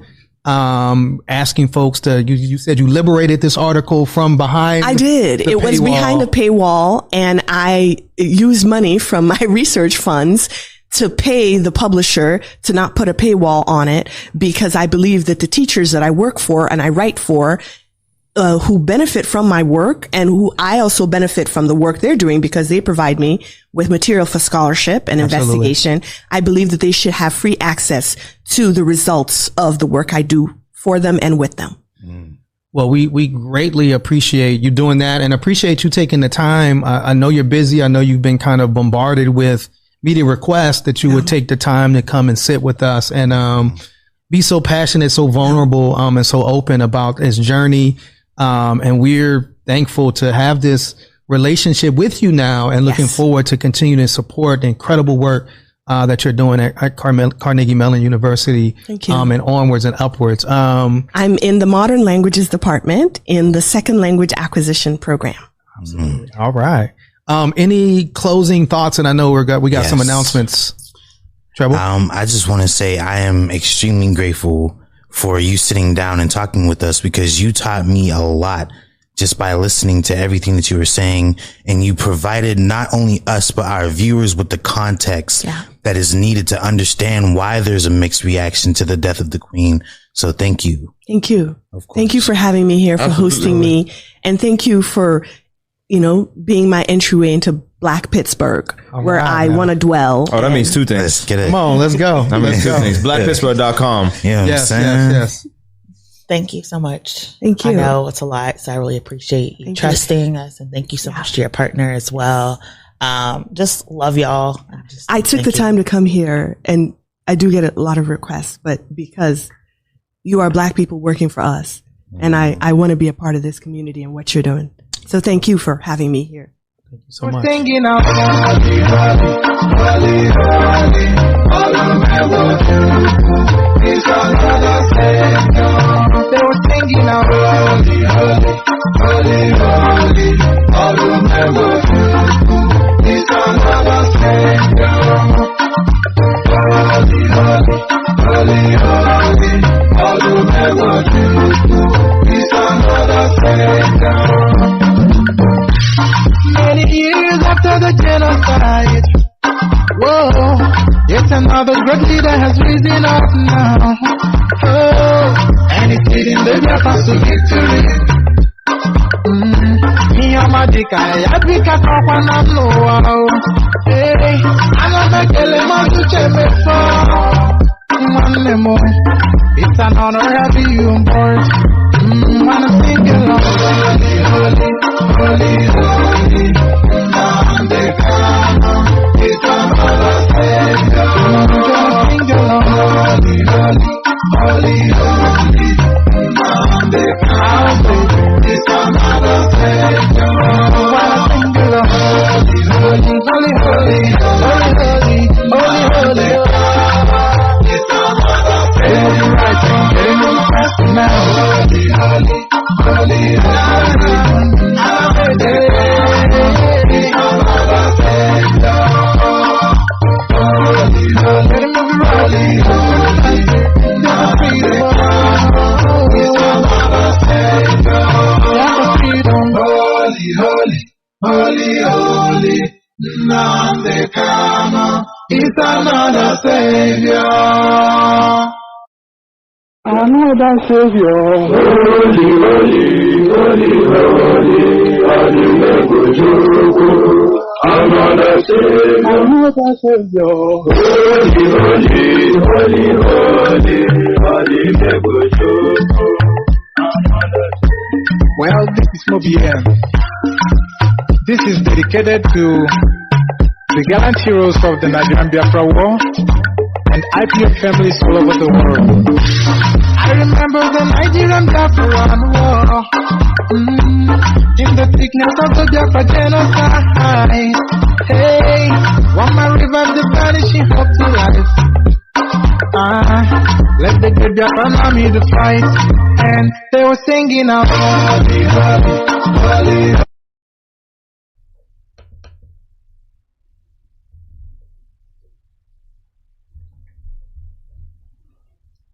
Good evening, wonderful people, great Biafrans, wherever you are.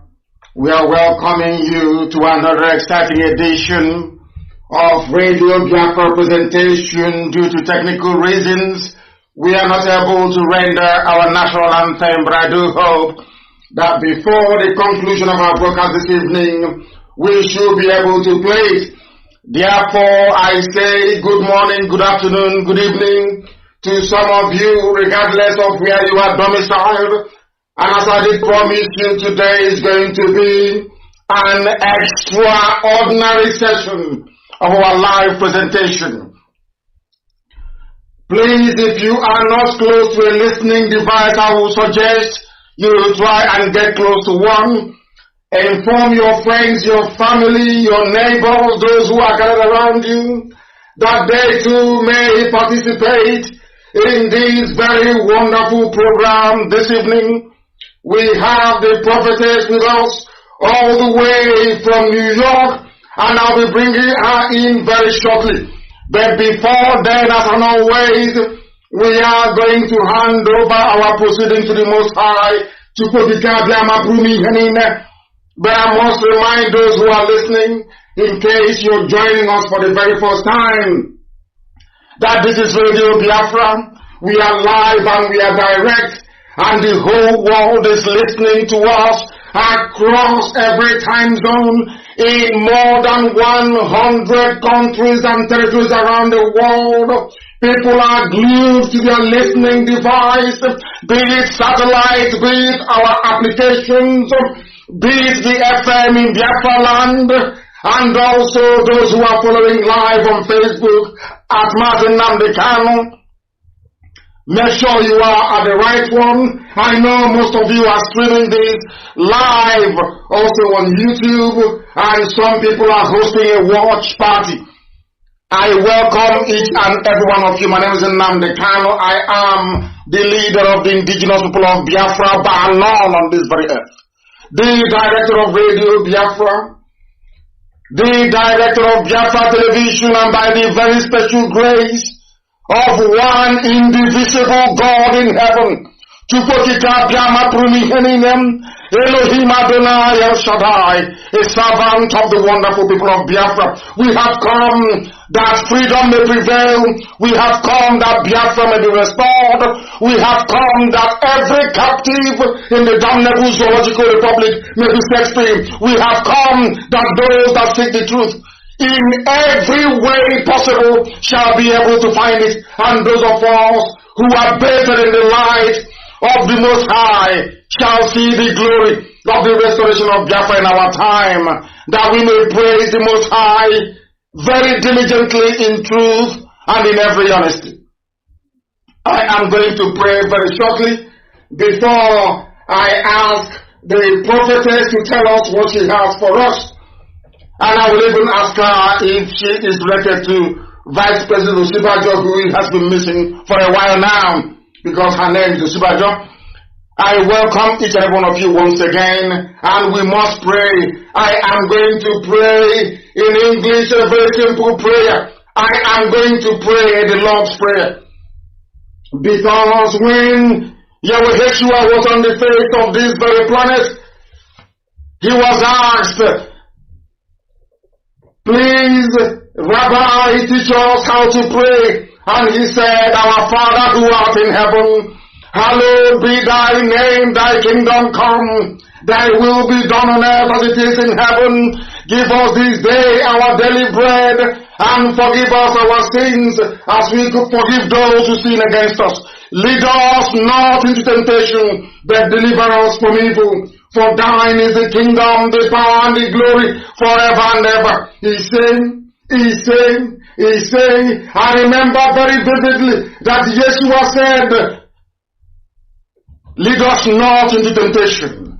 That temptation is a damnable zoological republic. And without any further hesitation, as a preamble to our undertaking this very evening, morning, afternoon, or night, it could even be your early evening, we are going to go to this woman of God all the way from New York to tell us what she has in store for us.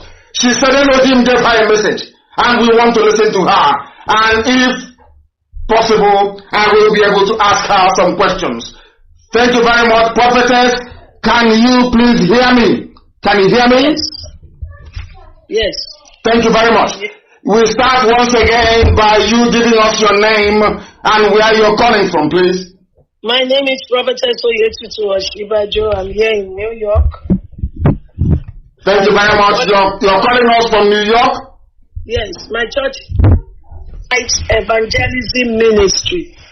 Church of Light Evangelism Ministry in the Bronx. In the Bronx part of New York, one of the 5 boroughs of New York, if I'm not mistaken. In the Bronx part of New York, yes. Thank you very much. And why did you decide to call me the other day when we spoke, please? Yes, on the 1st of July, I was in the bathroom when the Holy Spirit came and started giving messages of Nigeria to me. And I ran out and I quickly picked my phone and I started recording it on the phone. And when I recorded it, I sent it to a friend. This is what God says. Then I woke up on that Friday because I did night vigil. Waking up to put on the YouTube, I just saw that, wow, this is Senator Kanu that is, I wanted to pass this message to again. And here is, I just saw the WhatsApp and the number. Say, God, you are great. So you want me to pass the message to him? He said, yes. He said, okay, I will do. I quickly had the WhatsApp on my phone and I started texting you. This is what God says. Please, Prophetess, before you continue, I have some few questions to ask you. Are you a Biafran? No, I'm a Yoruba woman. And are you married to a Biafran? No, please. No, please. Have you met me before? Never. I said I saw you on Friday. I got your number on Friday on WhatsApp. Never. Because people be wondering why would a Yoruba woman be listening to Radio Biafra and a prophetess for that matter, somebody who runs a church in New York. I will not be afraid of a message given to me. This is not the first time of giving messages. Even America knows I give messages. Please go ahead. So this is not the first time. When God sent me, I follow. God wants peace in Nigeria. And if you look at my Twitter, I'm always going there to say, God says we should be one Nigeria. We will never be divided. We are one under one umbrella. He has been saying that. I've been going on the Twitter to say that. But on Wednesday, January 1st, he gave me the breakdown of how he wants it to be. He said Nigeria must be in 4 regions. The Northerners, the Biafra, the Ojudua, and the Middle Belt. 4 regions under Nigeria, he said. You are all under Nigeria. No, we are all Nigerians, but we are in a different regions. He said, I've been in different regions. We can make our regions as great as we want. It's in our hands. But in each region, you still have your AP, what are the names of your political parties? They are still there. We still have HAUSA-SERVICE. They are still there. We still have vice presidents. And we have president and vice president. We still have our Senate. They are still there. But the 4 regions will be bringing out their people. The presidency, when they want to do it, if now Hausa and Yorubas are there, it will turn to the Biafra and the Middle Belt later. Because now it's like the Ojudua and the Northerners, which are called the Fuas, that is Fulanis and Hausas. They are the one that is called the Fuas, which is Northerners. The Fuas, which are Northerners, the Ojuduas, the Biafras, and the Middle Belt. Nigeria should be in those 4 regions. We have our president, we have a vice president, that when it comes to your region to pick yours, it will be your region picking it. You will pick the best candidates you want, and you can trust that it will not go and disgrace your region when it gets there. People they can do it. So each region with their political party will pick they will do it among themselves to pick their candidates, and they will go every 4 years, no 2 terms. That is what God says. No 2 terms. They will be rotating it between the 4 regions. If a region brings president out, the other one will bring vice president out. And then we will have what we call the federal and the state tax. Each region and state will take your tax, but there will be federal tax.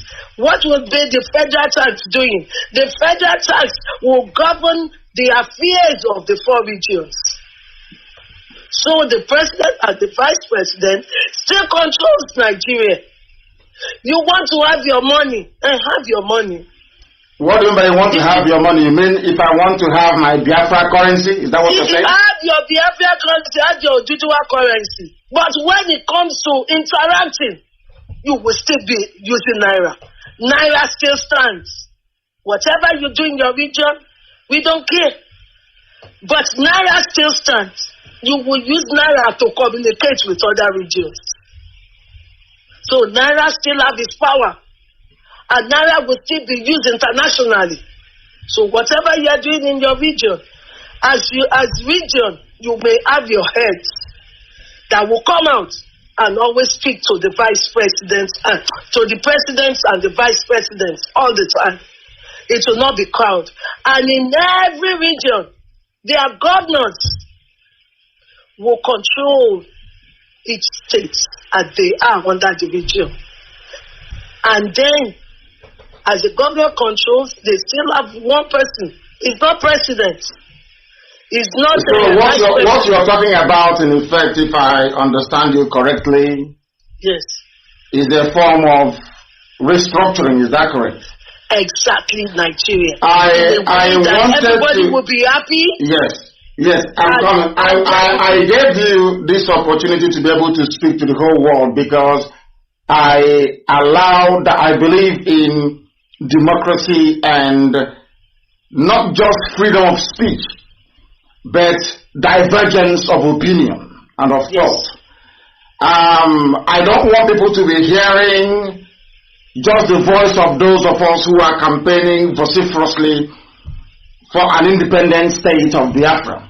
Now, there are some questions I want to ask you because to me, it seems to me, considering what we have to analyze this evening and go through, that whatever you may have seen could be referring to the past.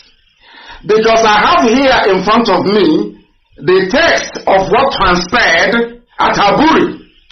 And what transpired at Haburi involved quite a lot of people.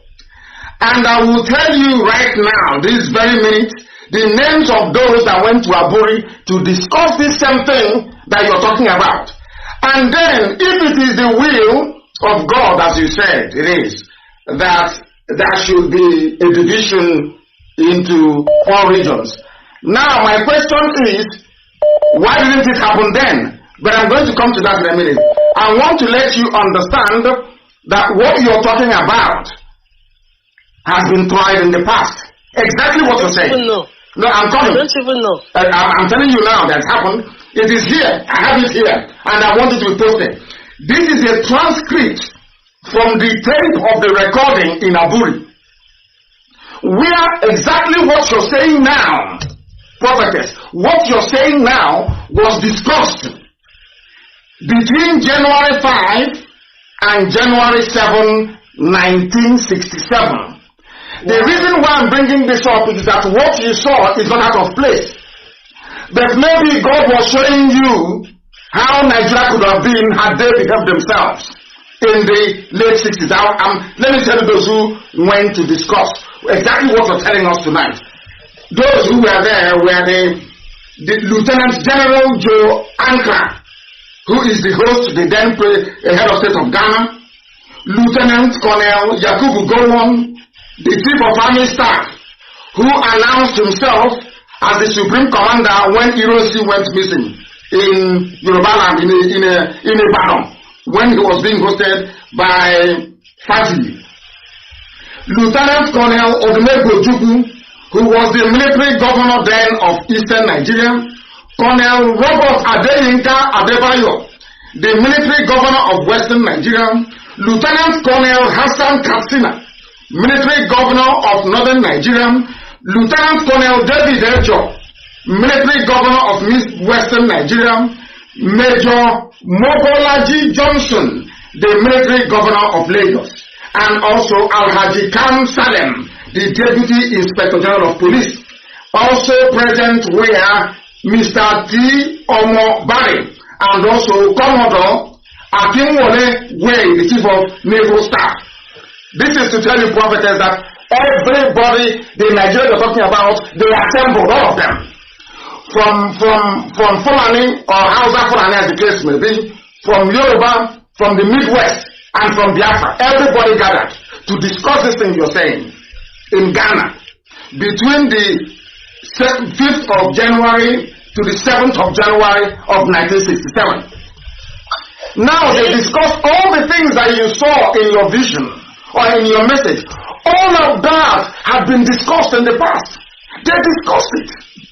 They sat down and they agreed that there will be devolution of power to the various regions within the country. Now I want you to go back and ask God, why did it not happen in 1967? Can I answer that? Please do. God's time is the best in everything we are doing in life. No man has the power of God. You may want it that time. It is not yet ripe for God to manifest it. When it involves God, it will surely stand. No one wins God. When it comes to God, when you say God says, no matter who you are, you have to bow under that umbrella. And whoever don't want to listen to it, God himself will deal with them. The one you are saying in 1967, which I don't even know about, God is my weakness. This one came July 1st. I stand by the throne. The God who called me. I did not know. I'm not disputing what you're saying. I am just telling you that it is God's time. Yes. Now, I want to know that, are you aware that there are Yoruba people, Oduduwa people, I prefer to call them, there are Oduduwa people in Benin Republic in Dahomey? Is that correct? All this history, you just say it, I'm just a woman of God to give a message of God. No, because I want to know, because what I'm trying to understand is that I want you to be able to, perhaps, you will come back again, you will go back again and go back to God and say to God, but this happened in 67 and 5 million people died as a result of it, because this wanted to happen and they killed 5 million people in order to make this type of Nigeria you're talking about now not to happen. Now, what I want to know is, there are Yoruba people, Oduduwa people in Benin Republic, which is nearby to us, Benin Republic. Now, the reason why I have slight difficulties with this is this. Before the white man came, the Oduduwa people were all one people, from Kogi all the way to present-day Dahomey, Benin Republic. All one people. They speak the same Yoruba language, or should I say Oduduwa language. There was no problem. Now, the God in heaven, they worshipped Oluwa. No problem. Now the white man came, or should I say Europeans came, and divided the Yoruba nation into two. Now you have a part of them not designed by God. Now you have a part of Yoruba people in Benin Republic, and you have another set of Yoruba people in Nigeria. Now what I'm asking is that why would God before create an entire Yoruba race, and then all of a sudden ask the white man to come and cut them into two? The white man came and cut them into two.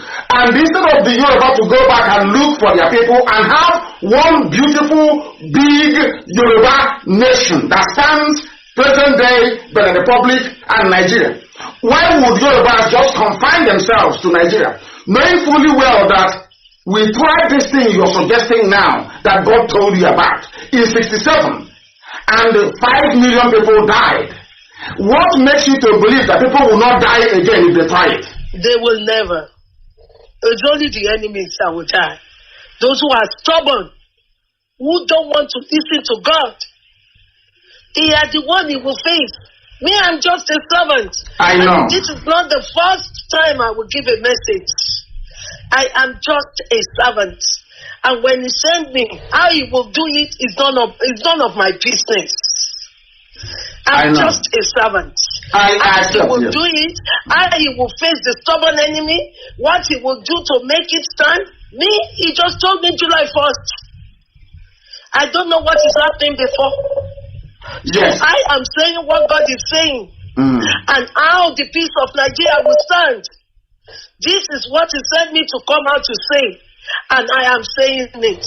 Whoever wants to come and confront me for saying it. No, nobody's confronting you. No. I am not afraid of them because this is the word of God. He said there should be no war in Nigeria because he said so many people have bought ammunition to kill innocent ones. He said they will face themselves and destroy themselves.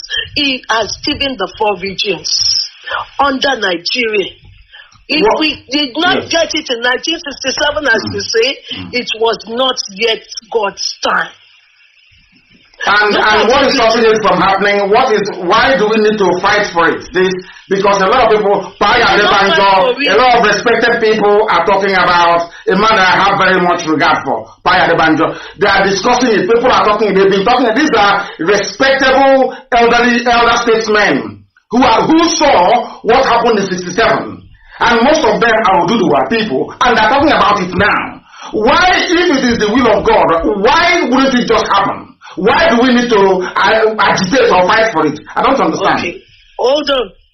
The way God works is beyond anyone's comprehension. His ways are not our ways. The way he will do this, God is telling those who are ready for war, is that don't fight. You will do it amicably. Those in the Biafras will bring their elders like you to come and talk. The Oduduwas will bring their own. The Middle Belt will bring their own. The Northerners will bring their own. Anyone who don't want to listen but still wants to give us war in Nigeria will face themselves. According to 2 Chronicles 20. Look at 2 Chronicles 20. When they want to come and face the Israelites, what did God do? He said, you be praising him. And they faced themselves. They destroyed themselves.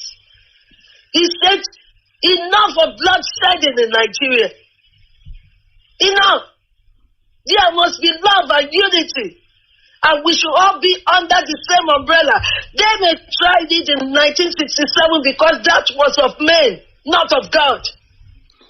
But the same way they tried it in 67 was the same way that Nigeria was created by a man, not by God. Don't worry. This is God speaking. Because you don't know me. No. I brought you to the program to give an alternative view. I don't want the world to think that we don't allow alternative views on this platform. I want people that have alternative views to come along. That's why you're speaking to us. I am telling you, this is of God. When things are of God, he knows how he will start it from the beginning to the end. But write it down. Nigeria was in 4 regions, and we have free movement among ourselves. Thank you very much. Prophet, I'm just going to say this. You are absolutely right that in your vision you saw 4 regions, and those 4 regions, they were intermingling. Everybody was visiting everybody else because all the 4 regions will be in ECOWAS. And in ECOWAS, anybody can, you can walk up and travel to Liberia. You can travel to Katsina. You can travel to Obamojo. You can travel to Ibadan. Nobody will stop you. But where I have problems, which is why I want you to go to, you're a prayerful woman. I want you to go back to God and ask for clarification. Because you saw 4 regions, which is the breaking up of Nigeria, which is absolutely correct, because that very autonomy you're talking about under Nigeria, which is now what diplomats are saying all over the world is what they want. That they don't want Nigeria to break. They want Nigeria of 4 regions, everybody doing your own thing, but your name will still be Nigeria.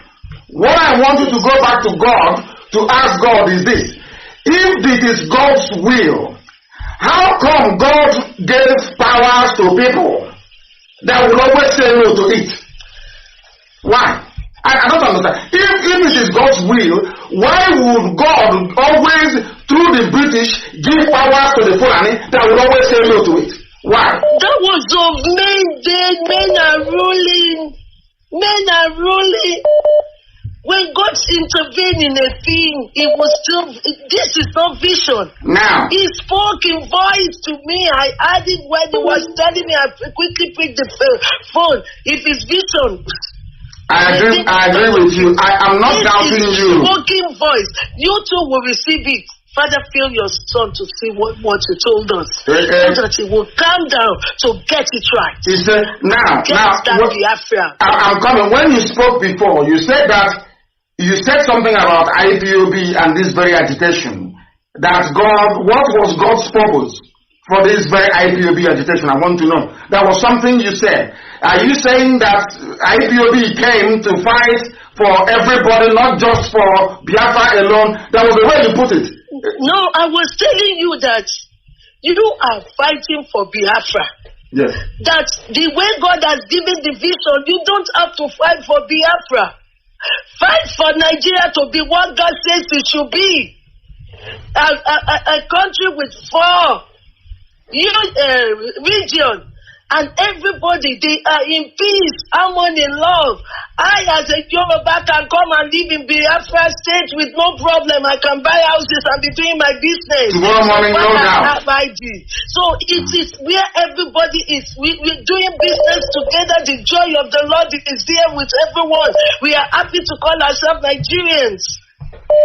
That is the only point of departure we have, and that is why I said I will go back to God. Please. And you will also go back to God. Because I want to explain something to you. If it wasn't God's plan in 67, and because it wasn't God's plan, 5 million people were killed as a result of restructuring. Now, what made it to also fail again in 2014, when Jonathan called for a confab, and the Fulanis walked out. They didn't want it.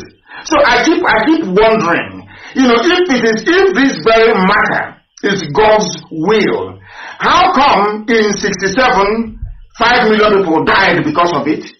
Not to break away, Ojukwu wasn't breaking away from Nigeria. Ojukwu, as this very transcript proves to everybody, was for regional decentralization, autonomy for the regions. Now, 5 million died. Again in 2014, even before then, they've had a series of confabs. People from the south, by which I mean Oduduwa and Biafra, they canvassed for regionalization, exactly what God showed you, and the Fulani said no. So this is about the 4th time that they have said no. If somebody got them round the table and they said no, Wole Soyinka has been campaigning for sovereign national conference, maybe to give birth to these very 4 nations you're talking about, and it never worked. So I am wondering, in what order is God going to send angels from heaven to come and tell the Fulanis that this is His will? I don't understand it. That's why I said you should go back to God and ask Him I don't need to go back to God. My God always talks once. He has never repeated himself twice. The God I serve is the Almighty King, the King of Kings and the Lord of Lords. Of course. He has never made a mistake. It's not a God you question. It is not a God you question. No, we are not questioning God. We are saying that the Almighty King. Yes. When He says yes, it's yes, it's yes. And it's no, it's no. He said yes now. Okay, he has said yes now. So God will now speak to the Fulani people. That is why we're trying to calm everyone that is angry down. Calm down. Let God take his place. Those who have been telling you no. He is God. He knows how to wipe them out. Okay, so we are now hoping that God will wipe away the Fulani because that's the problem. By the time you go together, he will wipe off their stubbornness. Okay. He will visit them in his own way. He will show himself as God to them. That stubbornness, he will wipe it out. That stubbornness, in my village, taking my land, though. The stubbornness we're waiting for. Don't God. worry, everything will be short now. Okay. All those things cannot work again. God has spoken July 1st. We are just in July 5th.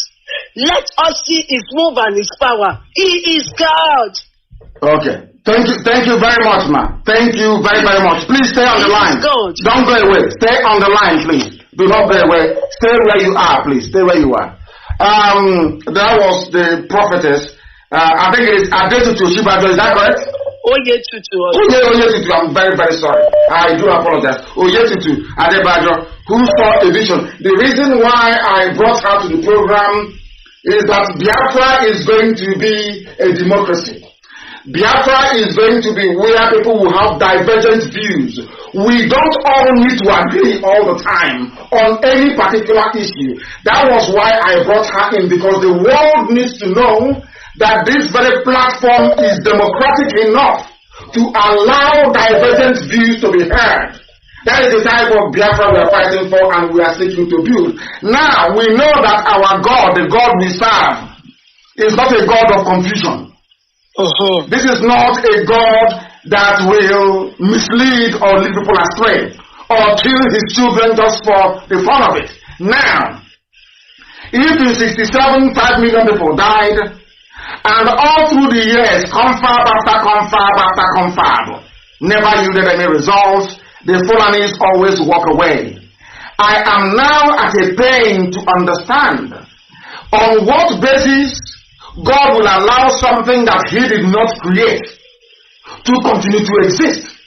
Because God created Oduduwa. That is why if you go online now and you type in, that was why I pleaded with you to allow your daughter to do some research for us. But we have listeners all over the world and we want them to do this research. Now, this is how you know the nations that God actually created. It's very simple. What you need to do is that you go online, you can go to Google if you want. Now, I want to, as I'm talking to you, I am typing into Google. I want to ask God in heaven, who created Oduduwa?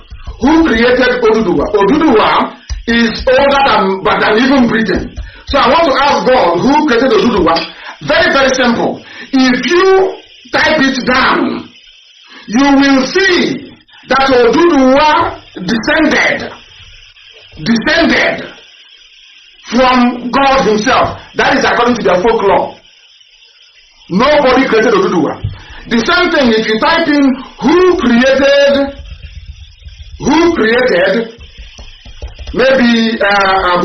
England. Let us say England, for example. Who created? What I want to say is that what you saw was what God said, but the timing is not actually very clear. Which is why I want you to go back to God and ask him, who created England? I'm asking. Ask yourselves again, who created England? Once again, this is how you know the nations that God created. If you type who created England, you will see that nobody created England. They will tell you about who succeeded who came in, the same thing for Russia, for Germany, for every ancient kingdom, even Ethiopia. Ask yourself, who created Ethiopia? Nobody. Now, let us go and ask ourselves, who created Nigeria? This is why it is a man-made object, and why God cannot be speaking for a man-made object. I want to ask, who created Nigeria?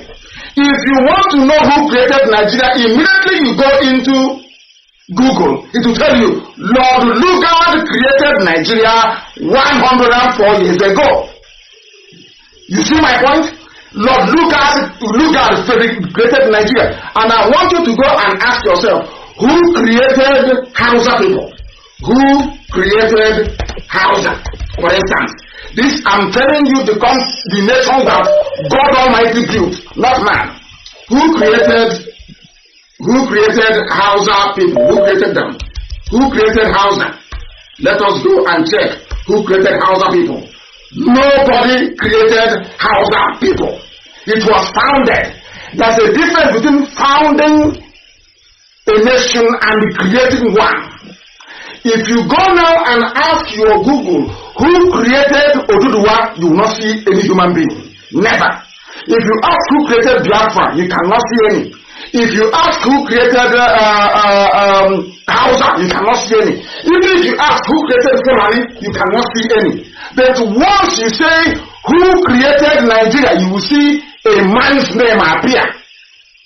In other words, they are assuming the position of God Almighty. Only God can create a nation.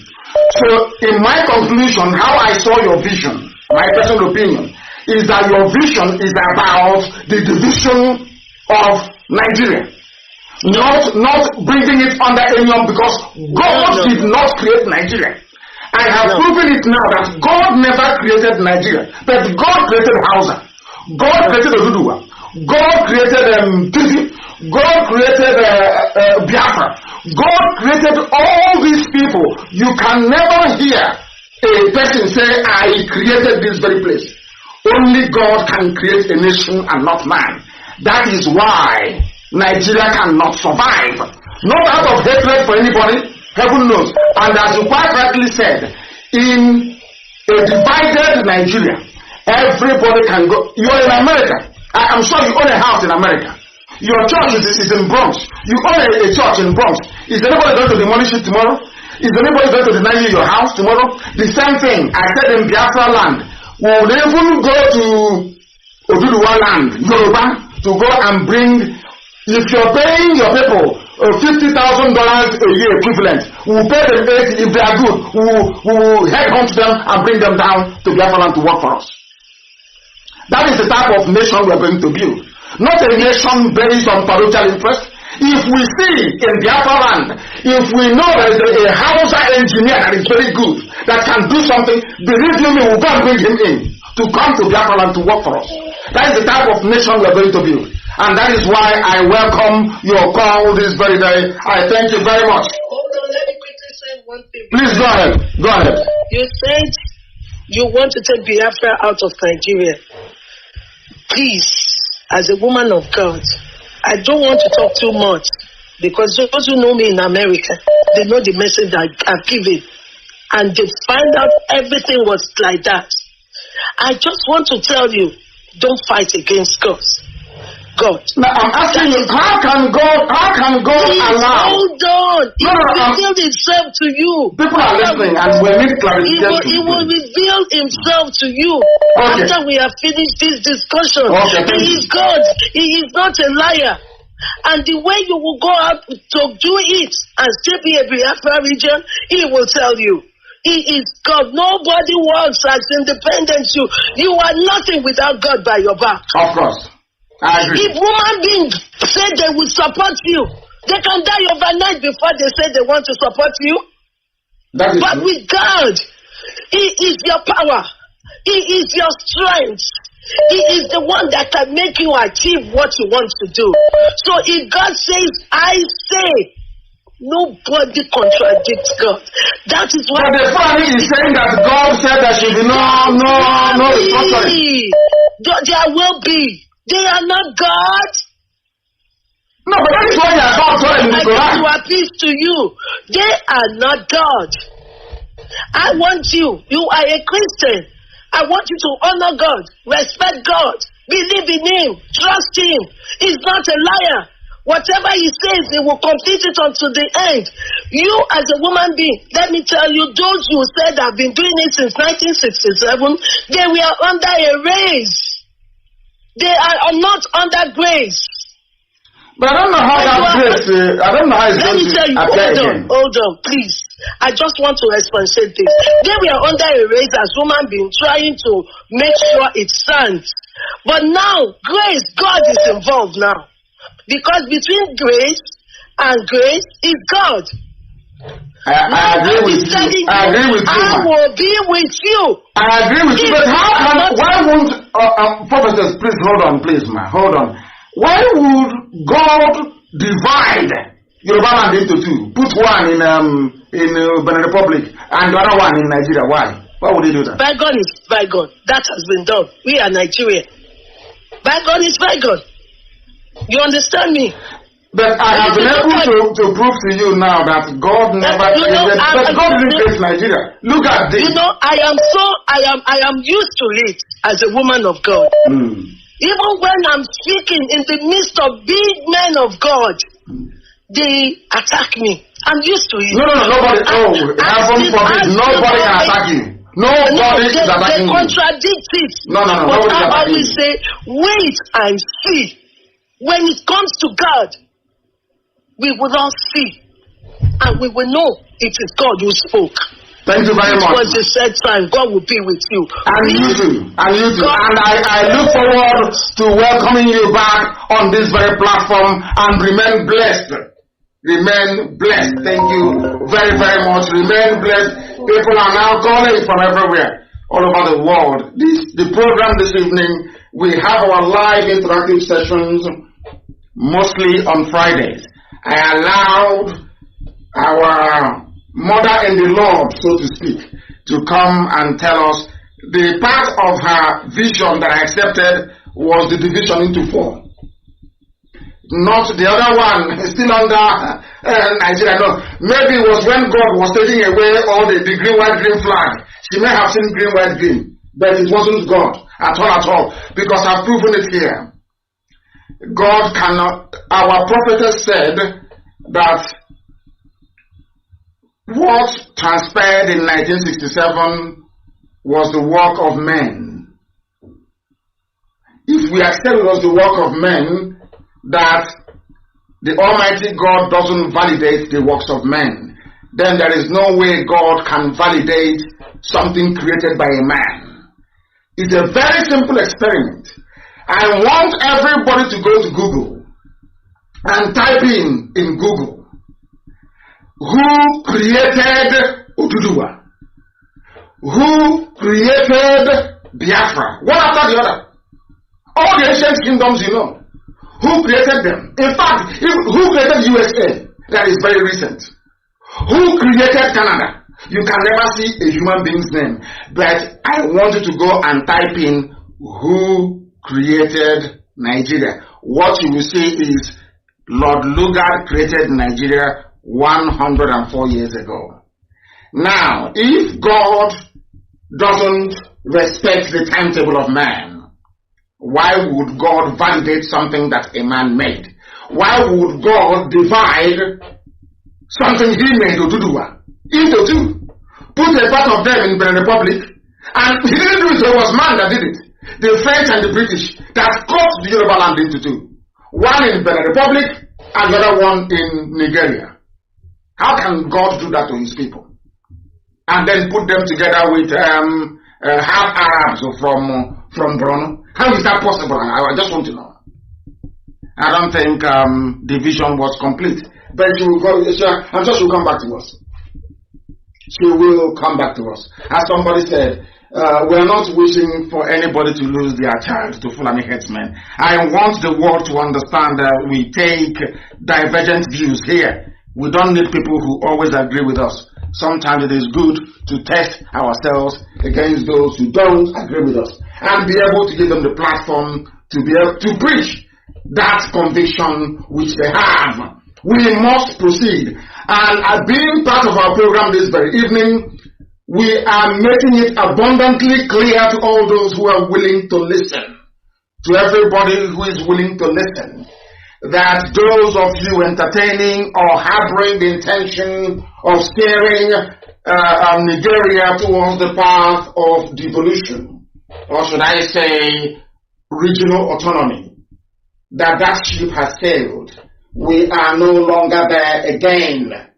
We are no longer there again. We cannot have it. Do you know why? As I'm sure that Aburi Accord has been published. If you go and read it right now on my page, not the outcome, I'll publish the outcome next week. What I wanted to do today was to go into the corruption in the zoo, but I discovered that this prophetess rang and said she had something to say, and I said to her, I want you to say this to the hearing of the whole world, and she just did. What we are now going to do is to proceed very cautiously towards this very lecture that we have this evening. It centers around her conviction that the zoo should be won, which I vehemently disagree with. Because of a simple thing that she said. She said that 67 was the work of men. I think there was another confab in 1984 or thereabouts. Was that the work of men? Yes, I agree. Also, the work of men, let me use recent one, not the Abacha one. Abacha called a conference as well. Let's use the most recent one, 2014 of Jonathan's confab. So it was the work of men in 67, work of men in 84, the work of men in 2014. But Nigeria was created by a man. Now, how can God preserve the creation of a man, which is Nigeria, but say no to when men are trying to carry out that same vision that he shows to our dear sister? That's what I don't understand. That's the only place where I am having a slight confusion. Because Nigeria is artificial, it is man-made, and that is why we must try all we can to make sure that it no longer exists. There will be 4 nations emerging. That is the part of her prophecy that I want us to take away. And all these people will cooperate. The Fulanis will go back to Futajaran where they came from. The Hausas can travel, mingle, and stay wherever they like. The Middle Belt nation will mingle and do whatever they like. The same thing with Oduduwa and also Biafra as well. One thing we're not going to have is a monolithic, unwielding, irredeemable zoo called Nigeria. It cannot happen. Never, ever, ever. Now, it may be that all these 4 nations emerging will decide to come together and negotiate to form a union. That is their prerogative. Maybe that is where she's going to. That these 4 newly emerged nations from the contraption that Lugard concocted and built may now decide to come together to form a new nation. That is entirely up to them. The people will vote and the people will decide. That is how it's going to be. From here on in, what we decide is what the people want. Because they said the voice of the people is the voice of God. We cannot say God cannot speak to one person. God speaks to a lot of people. So that is why they say Vox Populi, Vox Dei, which means the voice of the people is the voice of God. Not the voice of one person, but the voice of the people. And the people are saying they are tired. Oduduwas are saying that they want to be free. The Yoruba say, we want to be free. Biafra are saying we want to be free. Middle Belt wants to be free. Hausa underburden wants to be free. Because they went and everything our dear sister was saying, the prophetess, everything she is saying, Ojukwu discussed at Aburi. Everything, absolutely everything. Everything. Ojukwu argued for decentralization. They came back. The conference finished between the 7th and the 10th. People must note this down. Between the 7th and the 10th of January of 1967 in Ghana, they held this summit. And they agreed. Now remember that the war broke out in Ojukwu declared Biafra on the 30th of May. I want people and historians to note this very, very carefully. I want to put to bed all the misinformation and the lies surrounding the emergence of Biafra. Very, very critical we understand this. According to this very documentation, this very document now posted on my wall, if you go there, it doesn't originally belong to me. It was published by codewith.org. The man that put this very, it was from the 5th, from the 5th to the 7th of January 1967. Follow the timeline very carefully. They went to Aburi and they agreed. Ojukwu came back, waited for that January, waited for February, March, April, and May. Are you following me? January, Gowon didn't implement the restructuring of Nigeria, no. February, no restructuring. March, no restructuring. April, no restructuring. Until the end of May, pure 5 solid months, waiting for a gentleman's agreement that was reached in Aburi to implement it. And they said no. Before Ojukwu declared Biafra on the 30th of May. Having attended Aburi between the 5th and the 7th of January. But your historians never tell you this. Those who claim that they are historians, they never tell you this. Never, ever, ever. They never tell you this. Ojukwu waited for 5 months, waiting for Gowon to implement Aburi. Because Britain said no. Because the Janjaweed, Fulani Janjaweed said no. Gowon reneged on Aburi for 5 months, not implemented, before Ojukwu declared Biafra. And now you understand the history very well. And all their lies. That is why their lies can never stand the scrutiny of time. Their lies can never ever stand. Because what people fail to understand is this. What people fail to acknowledge is this. That the devil is using the cloak of Nigeria to advance his cause. Because it was the devil that built Nigeria. It was the devil that used a very horrible man to create Nigeria, not God. God never created Nigeria, not for 1 second. Because had God created Nigeria, you will not see the name Lord Lugard created Nigeria 104 years ago.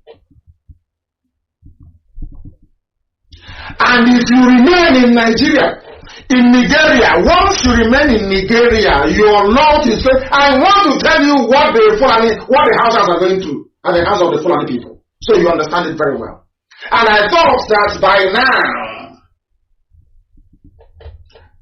now, we would have had people interpreting what I'm saying and letting the whole world of Hausa speakers and hearers understand the importance of this very message. Now listen very carefully. Sokoto used to be called Gobe, belonged to Hausa people. The Fulanis traveled and came from all over the place, and Futojalom to be very precise, came and pleaded with, they said to the Hausa people, let's trade together. Let's be one. This same one Nigeria. I want you to understand very carefully. They came. After a while, they defeated the Hausa people with the help of Hausa people. I was speaking to a very important personality. Important personality yesterday. And you know what he told me? He said, I went to the north. He's from Middle Belt. He said, I went to the north. You know that thing they call Dover?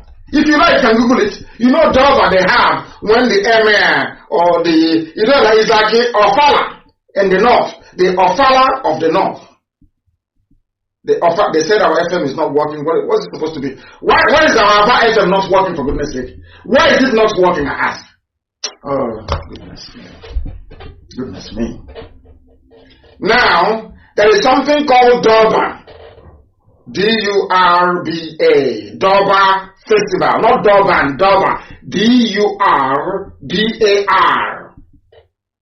It is celebrated around Ramadan. It's a Muslim holiday in the north. I want anybody to go to Durban in the north. You will see the light-skinned. That same thing, about Black Lives Matter. You will see light-skinned mongrels, that is the Fulanis, on top of a camel or a horse. They are the royal family. And you will see Hausa peasants following them on foot, doing rankadede. Not the fellow Fulanis, but Hausa people. Because they conquered They conquered Hausa people.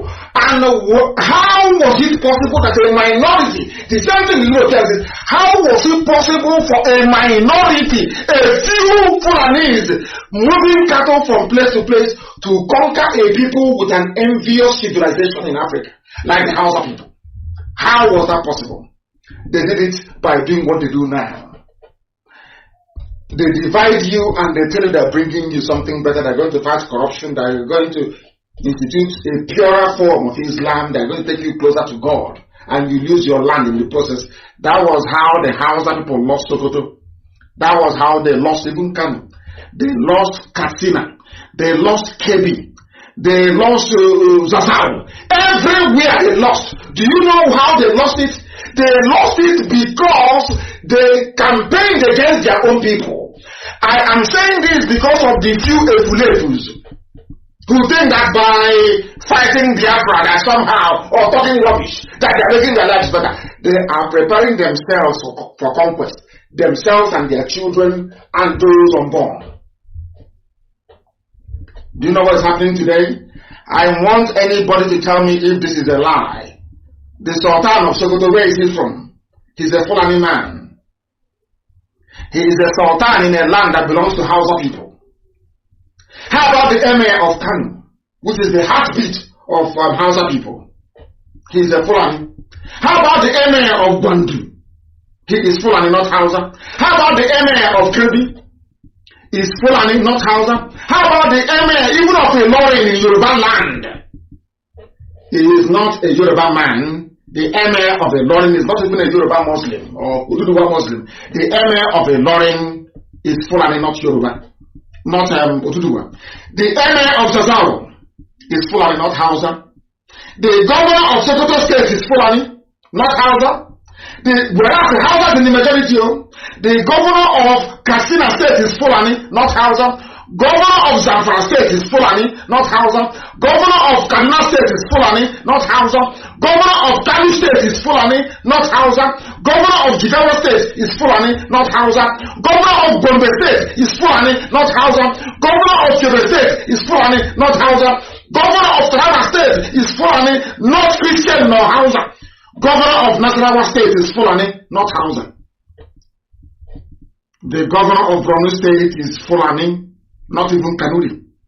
All the major imams in the core Sharia Arewa zone in the Sahel in the north, they are all Fulanis. There is no frontline imam that is a Hausa man. Now do you understand? Now do you understand what they have in store for you? The more they preach one Nigeria under one unity, the more they enter into you and take you over. They came to Imo State. They could not impose a Fulani man in Imo State. They got the next best thing, which is Opuzarima. They are stooge and they are slave. They are stooge and they are slave. Such people can never ever out in this life and or have our respect. It's impossible. You have come to do us harm. You are working for the enemy. You have come to destroy the children of light. You can never, ever, ever, ever earn or deserve or merit our respect. All the emirs in all the northern states are all Fulanis, not Hausa. Because the Fulanis killed all the Hausa kings, killed all the high chiefs, and replaced all Hausa kings with Fulani, either as a sultan or as an emir. There was a genocide in the north as well. The first victims of Fulani genocide were the Hausas. The second victims of Fulani genocide were the Nupe people. The third victims of Fulani genocide are the Oduduwa people, the Yoruba, the Oduduwa people. And the fourth victim were Biafrans. The fifth victim is now the TV people, those in the middle belt. That's how they roll. And they are managing to do all these things before, when they were slaughtering the Hausa people or their kings with the help of their fellow, with the help of the Hausa peasants. they said they were bringing you a better Islam, fighting corruption. When that was finished, they now came down to the Nupe, slaughtered them. We are bringing you better Islam. When they went into the land, slaughtered them in the Lorraine and took their land until the Yoruba, the Alatin of Oyo, ran into the forest because the Fulani cavalry, that is men, fighting men on the back of a horse, could not fight in a tropical region. That was the only thing that saved the Utuduwa kingdom, the Yoruba race. If not, by now, they will be like the Lorraine people. Do you understand it? Do you understand? They tried it in Egala, they succeeded. As I said the other time. Do you understand the mess you're in? All of you toying with this one Nigeria garbage. Do you see the mess you're storing up for your children? All of you should go and write a book, a memoir, saying, oh, I wanted to be in one Nigeria. The Fulanis are coming. Because those who ignore history have a way of repeating it. That's what I've always argued from day one. If you ignore what happened to the Hausa people, what happened to the Biron people, what happened to the Nupe people, what happened to the Bashama people, what happened to the Baji people, what happened to Yoruba people, you also will be consumed. You will be swallowed. And our history in the next 50-60 years will be that of the history of Hausa people that own Sokoto, yet there is nothing there for them. Is that the type of life you want for yourself and your children? Is that what you want?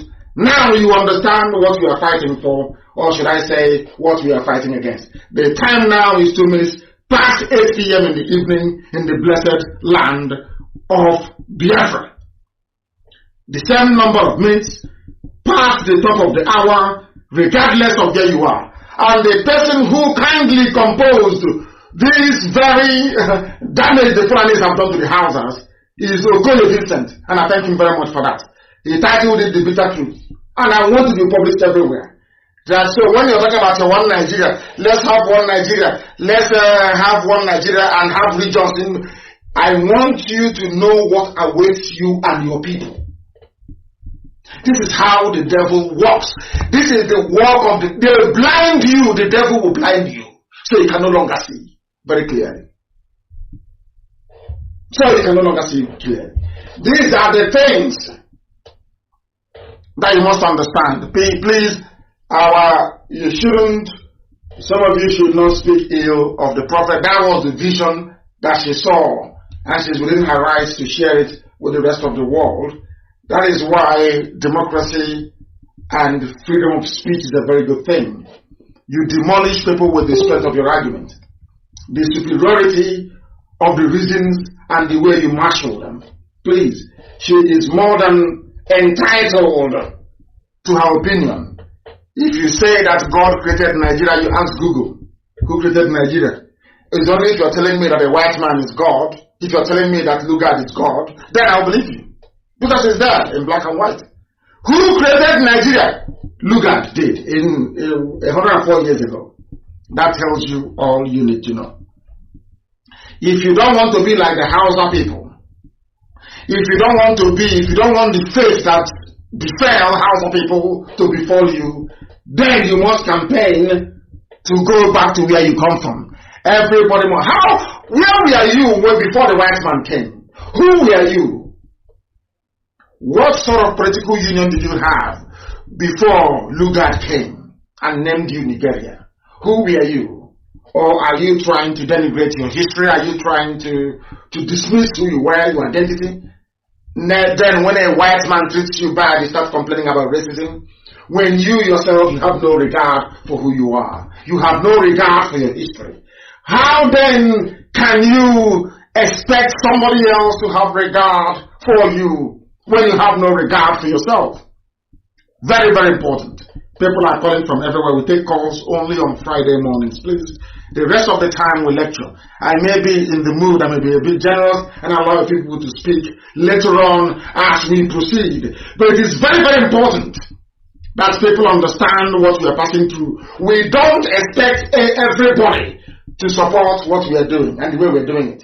That would be very, very foolish of us. No, not at all. But you better have a very valid reason, because we have 1,001 reasons as to why we do things the way we do them. That is why we are potent. That is why for anybody to be relevant, you must mention our name. If you don't mention Nnamdi, Kanu, or IPOB or Biafra, nobody will know you are there. You are irrelevant. You are inconsequential. For you to be relevant, there are 3 names you must mention. You must mention IPOB. You must mention Biafra. You must mention Mazi Nnamdi Kanu. If you don't mention any of these 3, you are nobody. You cannot generate traffic. Nobody will know who you are. That is the strength of the hold we have over you. That is how strong we are. That is why I keep saying, we don't expect everybody to support Biafra agitation. Some people will behave like Hausa peasants. They will see things are coming, but they cannot read it until it's too late. That is why today you have a handful of Fulani people ruling and subjugating Hausa people. That is why they made them Janjaweed, they made them Alamajiri. That is how sad things are. Unless you want that type of future for your people, then you must support this very agitation led by IPOB. Because earlier today I had a meeting with very important people in our land. Very, very important. You know, people have views and opinions, and I allow people to hold whatever view or opinion that they feel comfortable to hold. It is entirely up to them, their prerogative.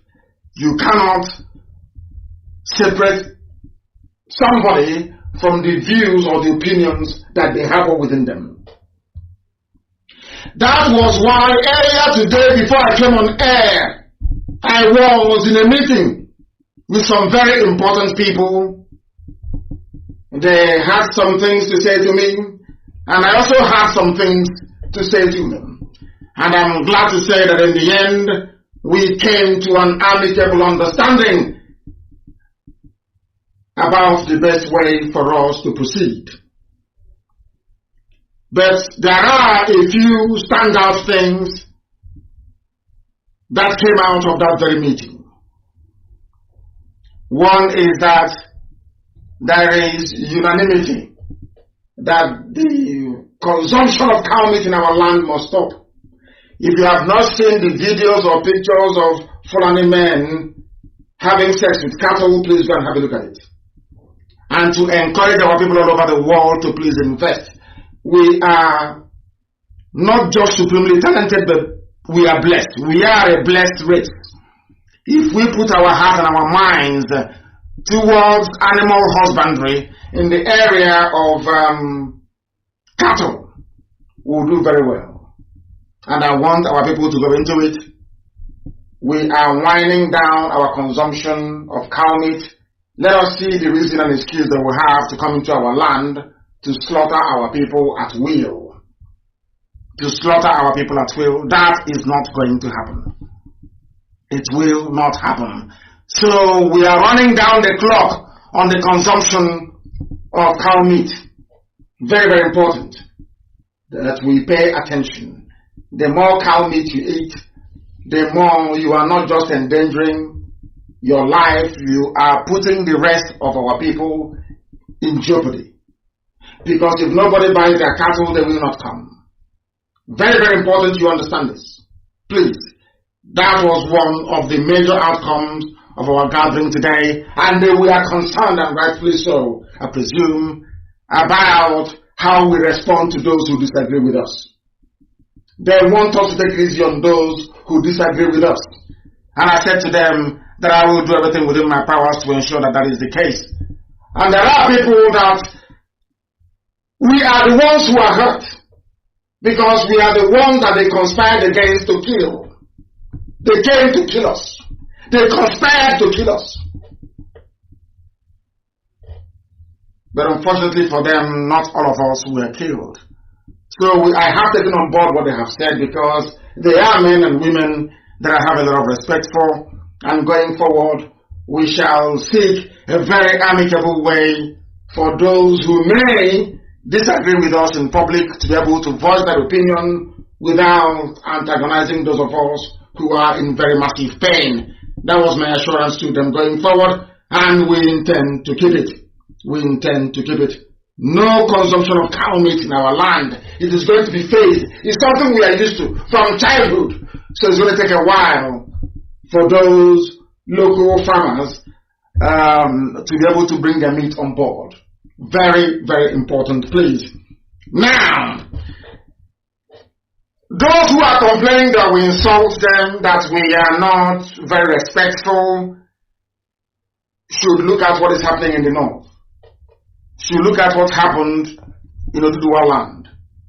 And understand that if you have a contrary opinion about Biafra, if you don't believe in IPOB and Biafra agitation, please keep your mouth shut. Because if you voice your opinion and we consider that your opinion to be an insult, then you will not be spared. So the best thing for you to do is to just shut up. Keep serving your Janjaweed, your Fulani masters, and nobody will talk about you. But any day you come out to say any garbage against IPOB or Biafra, you will be torn to pieces. Keep your mouth shut and nobody will talk about you. Keep your mouth shut and there will be no problem. And if you claim you're a leader, you must stand up and speak when your people are imperiled, when your people are in danger, when your people are being persecuted. That is why you are a leader. You must stand up and say something. You must condemn it. Not when the people are dying, you don't say anything. And when your people are agitating to be free, you go and connive with the enemy to kill them. We have every right to be upset. Every right to be angry. But of course, we do understand where we come from and the need to be circumspect. And that was what I assured them. And I said I would say it live on air. That we will take it easy on some people. We will try to respect our institutions and our traditions. But please, do not encroach into our territory. We are hurting, we are pained, we want Biafra, and nothing is going to stop us from getting Biafra. Absolutely nothing. No Jupiter can, nobody can. So if you present yourself as an agent of the zoo in our land, and you say because of that, you are 70 years old, you're 80 years old, you're coming into Biafra to talk rubbish, we will obliterate you completely. Do you know why? Because everything we do with facts and with reason. Do you know that the sponsors of Boko Haram are Fulani people? You also know that Fulani people are the officers you have in the Nigerian army. In fact, across the armed forces of the zoo. Now, they came out openly to tell you that we are not going to expose Boko Haram sponsors. This is a very bloody terrorist organization that have killed a lot of people. Innocent people. There are over 2 million people in IDP camps as a result of the activities of Boko Haram. But of course, I qualify that. The reason why Boko Haram took up arms is because of the heavy-handedness of the Nigerian police. They were the ones that killed Muhammad Yusuf. Before the death of Muhammad Yusuf, Boko Haram wasn't violent. It was the death of Muhammad Yusuf that led to Boko Haram becoming violent. So we must understand that first and foremost. And that is the truth. It doesn't matter how much you demonize Boko Haram. Somebody started it. It doesn't matter what you say about Boko Haram. Somebody caused Boko Haram to pick up arms. The day they came to my house to kill me, had they succeeded, do you think IPOB would keep quiet? They would have gone into the bushes. Exactly what is happening in the north. Before you blame Boko Haram, you blame the Nigerian police and you blame the trigger-happy Nigerian army. That is the truth. And now that Boko Haram is killing without mercy, who are those sponsoring them? The Zoo presidency wrote a letter, or should I say issued a statement saying that IPOB is spending $85,000 every month in order to stain the image of the already battered, useless geological republic. So they were concerned. Where do they get their money from? But do you know that they are not concerned about who is sponsoring Boko Haram? IPOB is a peaceful movement. We are not armed. Now I want somebody to tell me the reason why the army is not prepared, or presidency not prepared to name those who are sponsoring Boko Haram, but they are prepared to be looking for those who are funding IPOB that is yet to kill anyone. What does that tell you? Under such a climate, not only are northern elders protecting 5 terrorist organizations, 5, to the point that they are now shipping terrorists to our land to be raping our mothers, abducting our daughters, and cutting us up. After raping us, they cut us into pieces in broad daylight. That elder you have in Biafra, that elderly man you have, that elder statesman you have, did not come out to condemn the slaughter of his own daughter. Those who are doing the killing, their own elders are not condemning them. I have never heard of a northern elder condemn Boko Haram, or condemn ISIS in West Africa, or condemn Nigeria. No, never ever. Instead, they brought them into the presidency and empowered them. You went to school as an elder. After seeing all these things, that your own counterparts in the north, are not chastising their own children that are coming down to kill us, that are saying no to these killings. You are the one rising up to be talking rubbish all the time, and we can't spare you. If you keep your mouth shut, we will leave you alone. If you come out to talk rubbish, we will obliterate. I'm telling you, we will vaporize you. That is a promise. Keep to yourself and then see if you will insult you. No, of course we won't. You don't want. We will not talk about you. But come and tell us nonsense when our people are dying. Then you will see what will happen to you. That was the pledge I made to them. That is why it has been why we cannot expose Boko Haram sponsors from the army.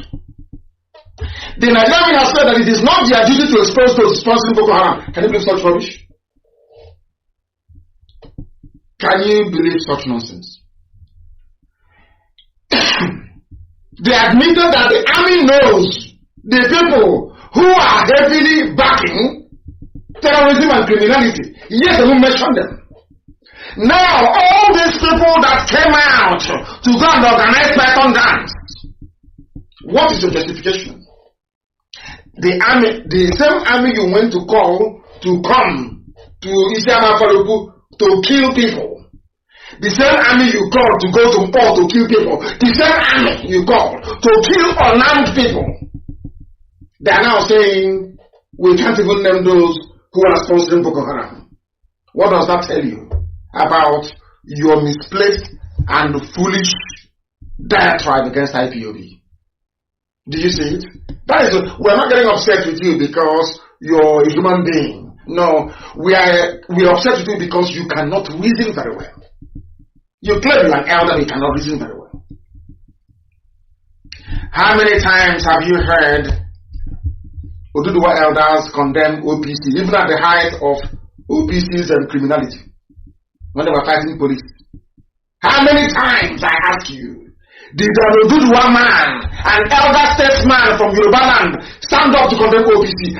They were fighting police in Lagos. True or false? It's only you people that have mouth. It's only you that can write. Stay on your own and we'll leave you alone. Write rubbish and we'll feed you to the vultures. Simple as that. It's because we live here alone. That is why every idiot comes up and they talk rubbish and they go away. They talk nonsense and they why? But your own daughters are being cut up into pieces. You've said nothing. And you want respect? How is that possible? How, I ask you? How is that possible?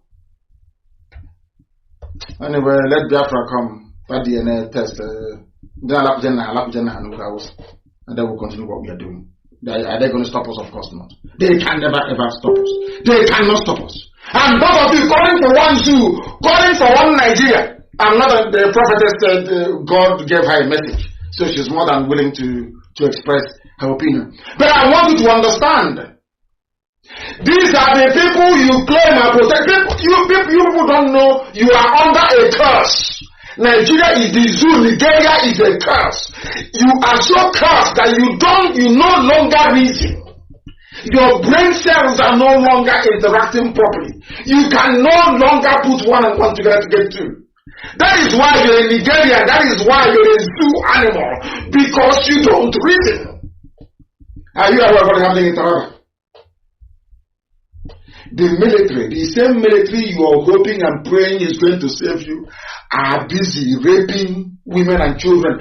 So in Biafra land, the Ajanjaweed, they are busy following people, raping and killing. In Taraba, go there and tell them about one Nigeria.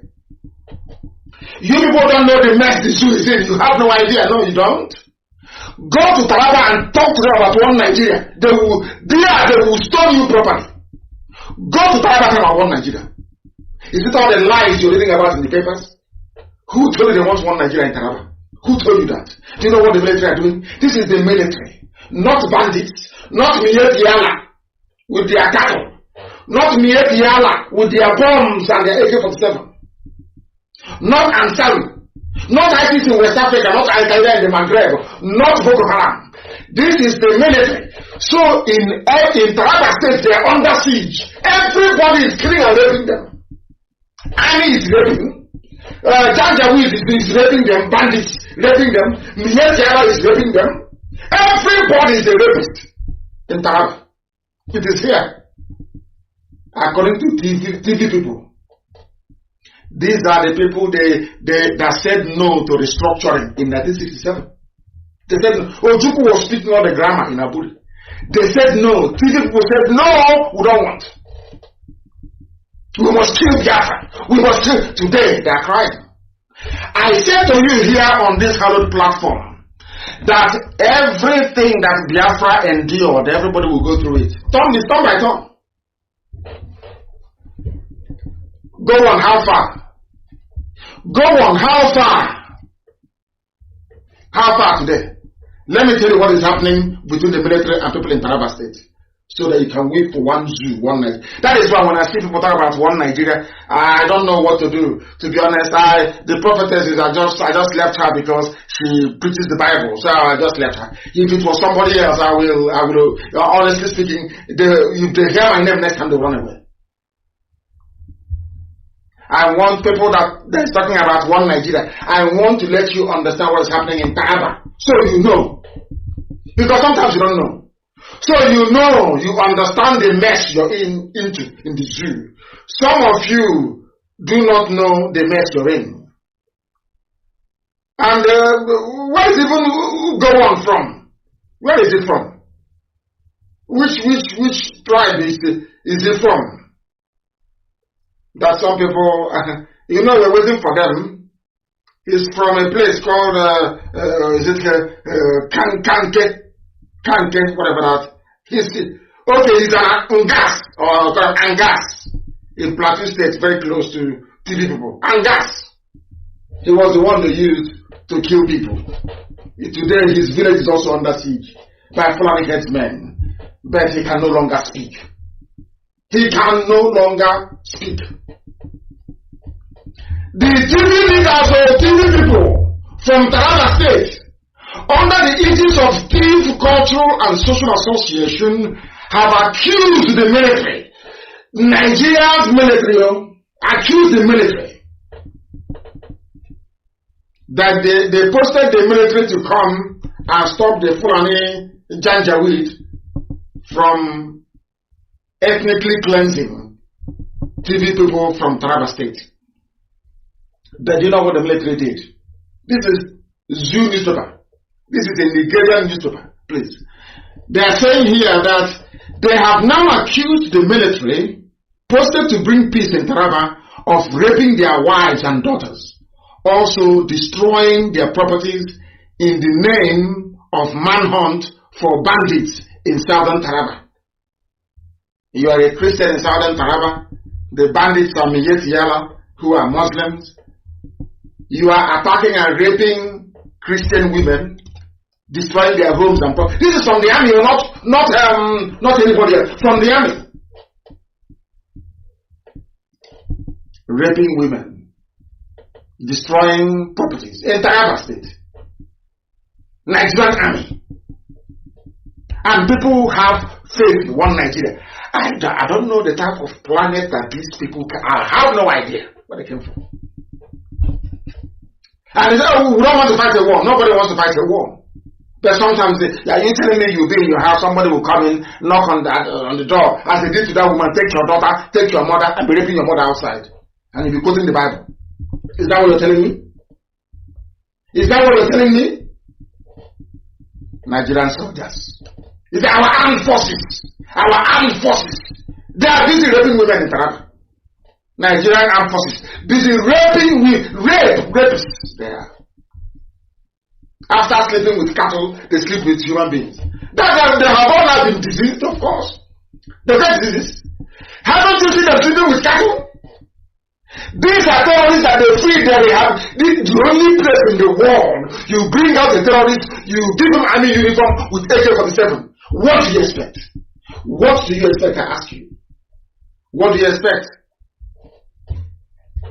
What do you expect, I ask you? You're telling me you believe in one Nigeria. In one Nigeria, my foot. One Nigeria, my foot. And my happiness today is that after listening to us, the Hausa people are fighting back. As I speak to you now, the people, they listen to every politician in Radio Biafra. They are now fighting back in the north. Enough is enough. But now, imagine this thing had happened in Biafra land. In a place called Zango Kataf and Kanu government area of Kaduna State, they are now facing the Hausas, they are now facing the Fulani people. And the Fulani are claiming they lost 99 people there. I am telling you, if it were some of our elders now from Southern, if we do the same thing to them now that the Hausas have done to the Fulani, hey, you will see your elders. Hey, stop them! These children, they did not see the war. I am 53 years old. These children, they didn't see the war. They have done nothing. Hey. Have you had any elder from Zango Kataf talk rubbish? Because their youths are fighting back against those killing and raping their women.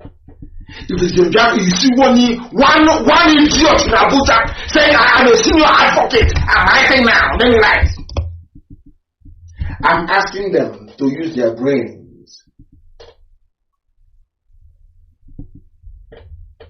Look at the elders. I'm asking all those Biafran elders, all of them across the board, especially the Igbo ones. Have you heard anybody now from Zango Kataf, Southern Kaduna, complain about the fight back of their people against the Fulanis? If it is you come out with yapping rubbish, as always, doing Facebook video, talking nonsense, as always, and as usual. And you want respect. You've got to be dreaming. Keep your mouth. If you have nothing to say, just shut up and watch us liberate you from your misery and stupidity. I keep asking them, is there anybody behaving himself that we have ever insulted? If you behave yourself, how can we insult you? It's only when you bring yourself out as somebody, then you're not supposed to. will tell you where to sit immediately.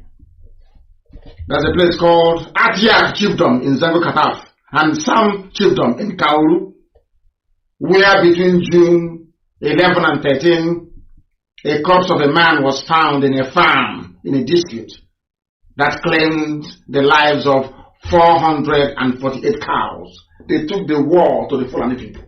And now, they are running away. That's how you, if you keep this, one Nigeria, the police that are unarmed are raping people. Is who you're going to call.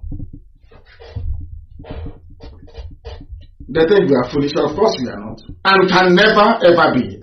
Too many calls today. I will try and round up very quickly, maybe take some of your calls. Some of you are calling so much. So much.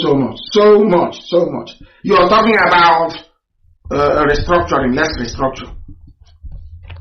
You did not restructure in 67 when every part of the zoo was represented in Aburi.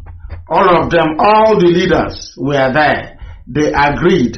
Nothing happened. Nothing came of it. Nothing. You had confab after confab, culminating in the one Jonathan had in 2014. The Fulani said no. And you are still saying that God told you it's going to happen. When? Oh dear. Let's continue. And as a consequence and as a result of the unbridled stupidity of those that call themselves Nigerians, 43% of the total population of poor people in the world will live in the zoo, in the damnable zoological republic. That is the gift of the Fulanis to you. The Fulanis have now given you a gift. 43% of the world, the global population of poor people will live in the zoo until, according to the World Bank. This is from the World Bank. All in Africa, no, in three countries actually, in India, in Nigeria, and in Congo. Anywhere you see bad news, you will see the name Nigeria. Anywhere, which is to show you that God has never been with Nigeria. Never. God did not create Nigeria. Never did and can never. I don't know why some of them are graduates. I don't know why they struggle to understand this. I don't know why they struggle to understand it. The projection came after the Washington-based development lender, the World Bank, said on Monday that the pandemic could drive between 70 to 100 million people into extreme poverty in 2020 as the global economy faces its worst recession in 80 years. This is what you get when you put Fulani in power. Your life is a complete mess. A complete mess. Yes, other people are writing from Facebook, Chima. And also, of course, you have attention seekers everywhere. If they don't come to make noise, how are corrupt politicians going to give them money for data? They must make noise. That is who they are. They must make noise. Always, they must make noise. The zoo is going to have their own fair share of poor people all over the world, only in the zoo. Tomorrow they will say, we are Nigerians and we are proud. Very, very sad indeed. Let me try and take people. A lot of people are calling. I don't know if at all they're paying attention. The caller on the phone, can you hear me? The caller on the phone, he cannot hear, he's not paying attention. The caller on the phone, can you hear me? Yes, I can hear you. Good evening. Good evening to you. What is your name and where are you calling from? Good evening. My name is Henry Nnabugu or Uche Nnabugu. I'm calling you from Southeast London. Thank you very much. Please go ahead. Okay. Well, first of all, I'm just so elated tonight, talking to you directly. Mazi, Nnamdi, Kanu, you've been a very big inspiration, and what you are doing at the moment is what I have always grown up dreaming to do. And but God has called you, and all we have to do is to support you. And if you mark my name, you will find that I've always been supporting you. I'm supporting you, and we're in this battle together. So the least we can do is to keep praying for you, fighting for you the best we can. I'm very happy to talk to you tonight, just to encourage you, to let you know, I know that the Spirit of God is with you, so it's not that I can do any more, but just to let you know that you are not alone. We're all behind you. This is what we all want. Thank you. Are you hearing me? Loud the world, not just me, the whole world is listening. Over 1 million people are listening. That I know, for conservatively speaking, of course. Please go ahead. I'm very happy talking to you. You're my brother. And, I'm just so overwhelmed that I can get through to you and actually talk to you directly. I am so happy.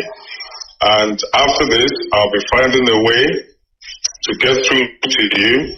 There are things that I need to talk to you about, which are not really for, general or public. Try and call back immediately after this very broadcast. You call me back and I will take your call and we shall discuss. Thank you very much. Okay, thank you for calling. Just one thing. Of course you may. Go, please, Mazi. Go ahead. Okay. Now, about your guest tonight, your prophetess guest from the U.S. Our prophetess, not just mine. She belongs to all of us. All of us. All right. Our prophetess guest tonight. First of all, I appreciate you for being such an open-minded person. You have demonstrated tonight, that against what people are saying about you, you are open to diverse opinion. You listen to everyone. You're not just imposing, your beliefs or thoughts, but, you listen to other arguments. My view is this. That woman, and a lot of people are like that. I'm not trying to discredit anyone, but people kind of like reason something out, have an opinion, and they want to put it on God to give it some weight. Do you understand? Now, is that what you think she's doing? Well, I am 100% sure about that. See, in the Bible, God never used any prophetess. There is no woman prophet in the Bible. Read the whole Bible from Genesis to Revelation. You will not find one. What they will tell you when you ask them is that, what about Deborah? Deborah was a judge, not a prophet. And when God appointed Deborah as a judge over Israel, he said to them that it was as a punishment to the men of Israel who were disobedient to him, so that you know that it wasn't really in God's plan that a woman should be a prophet.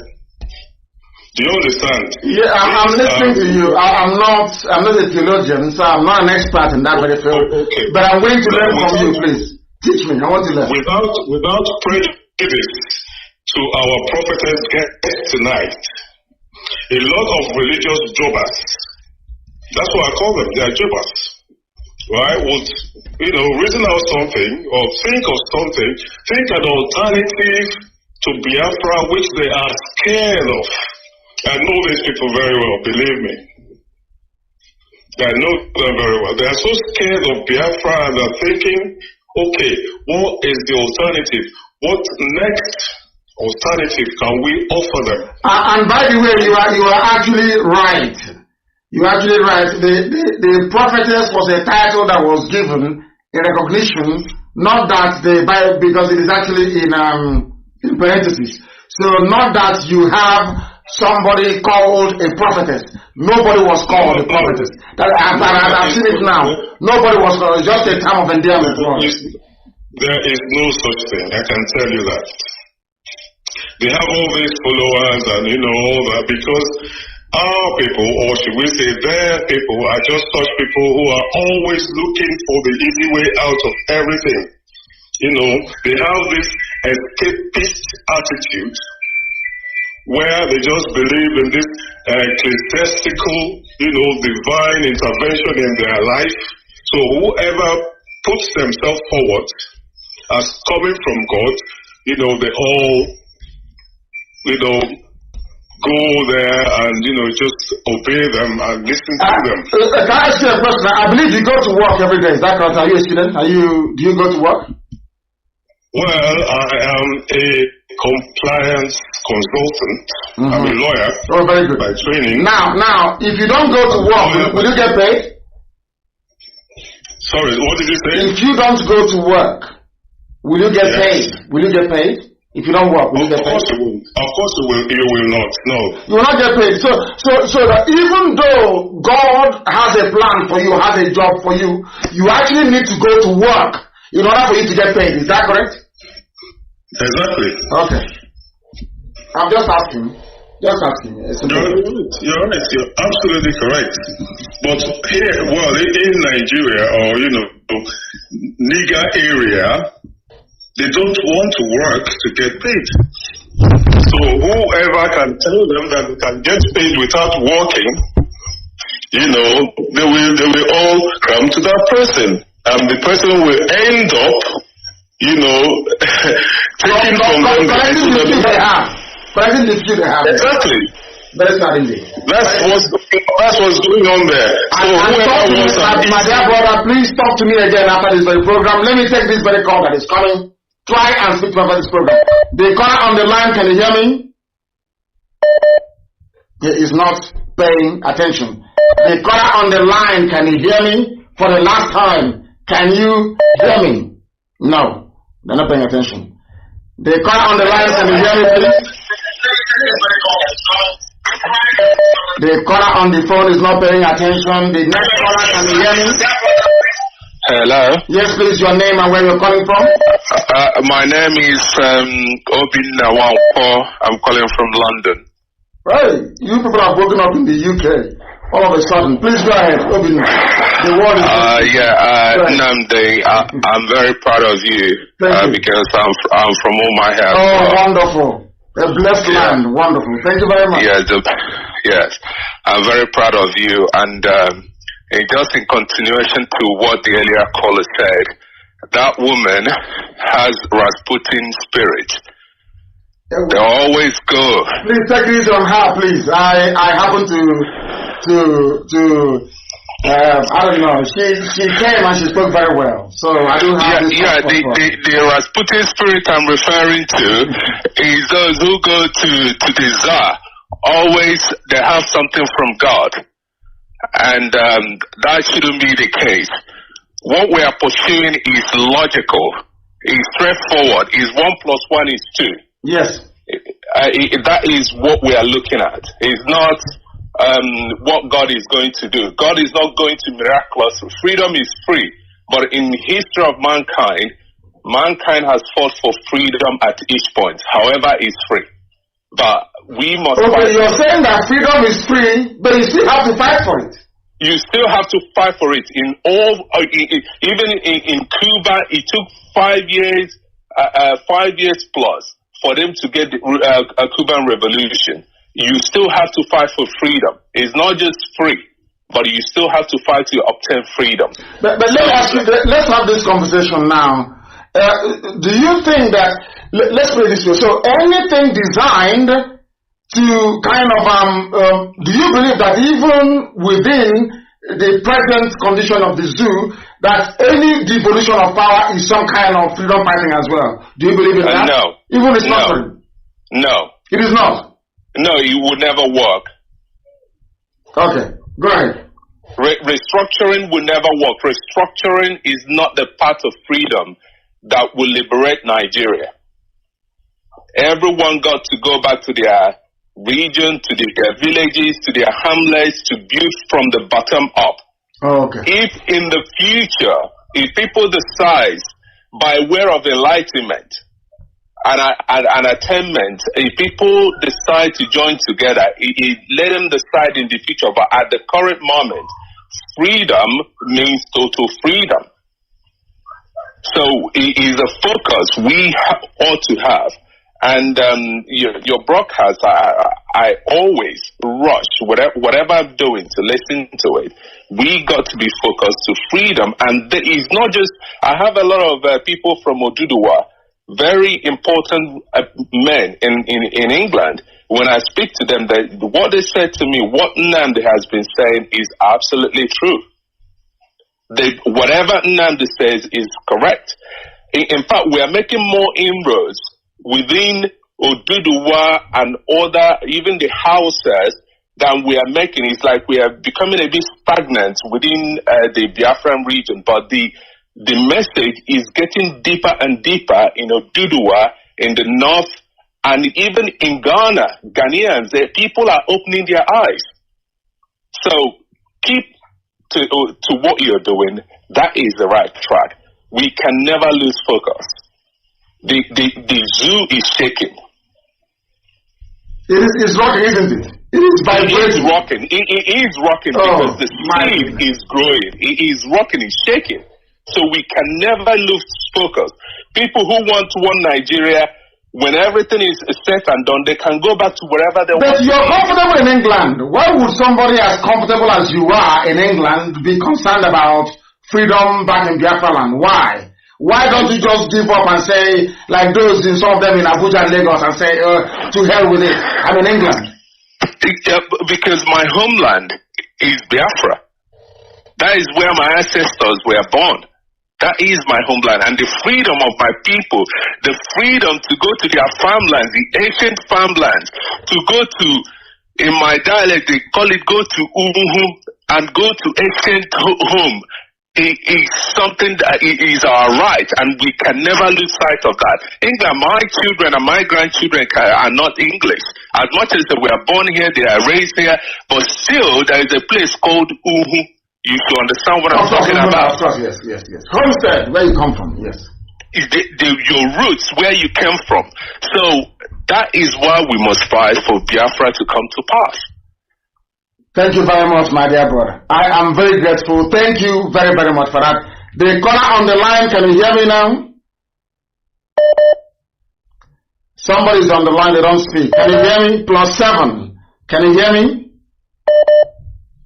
Not serious. The caller on the line, can you hear me? Yes, good evening, I can hear you. Mr. Nnamdi Kanu. Thank you. Please raise your voice. Come away from your system and raise your voice, please.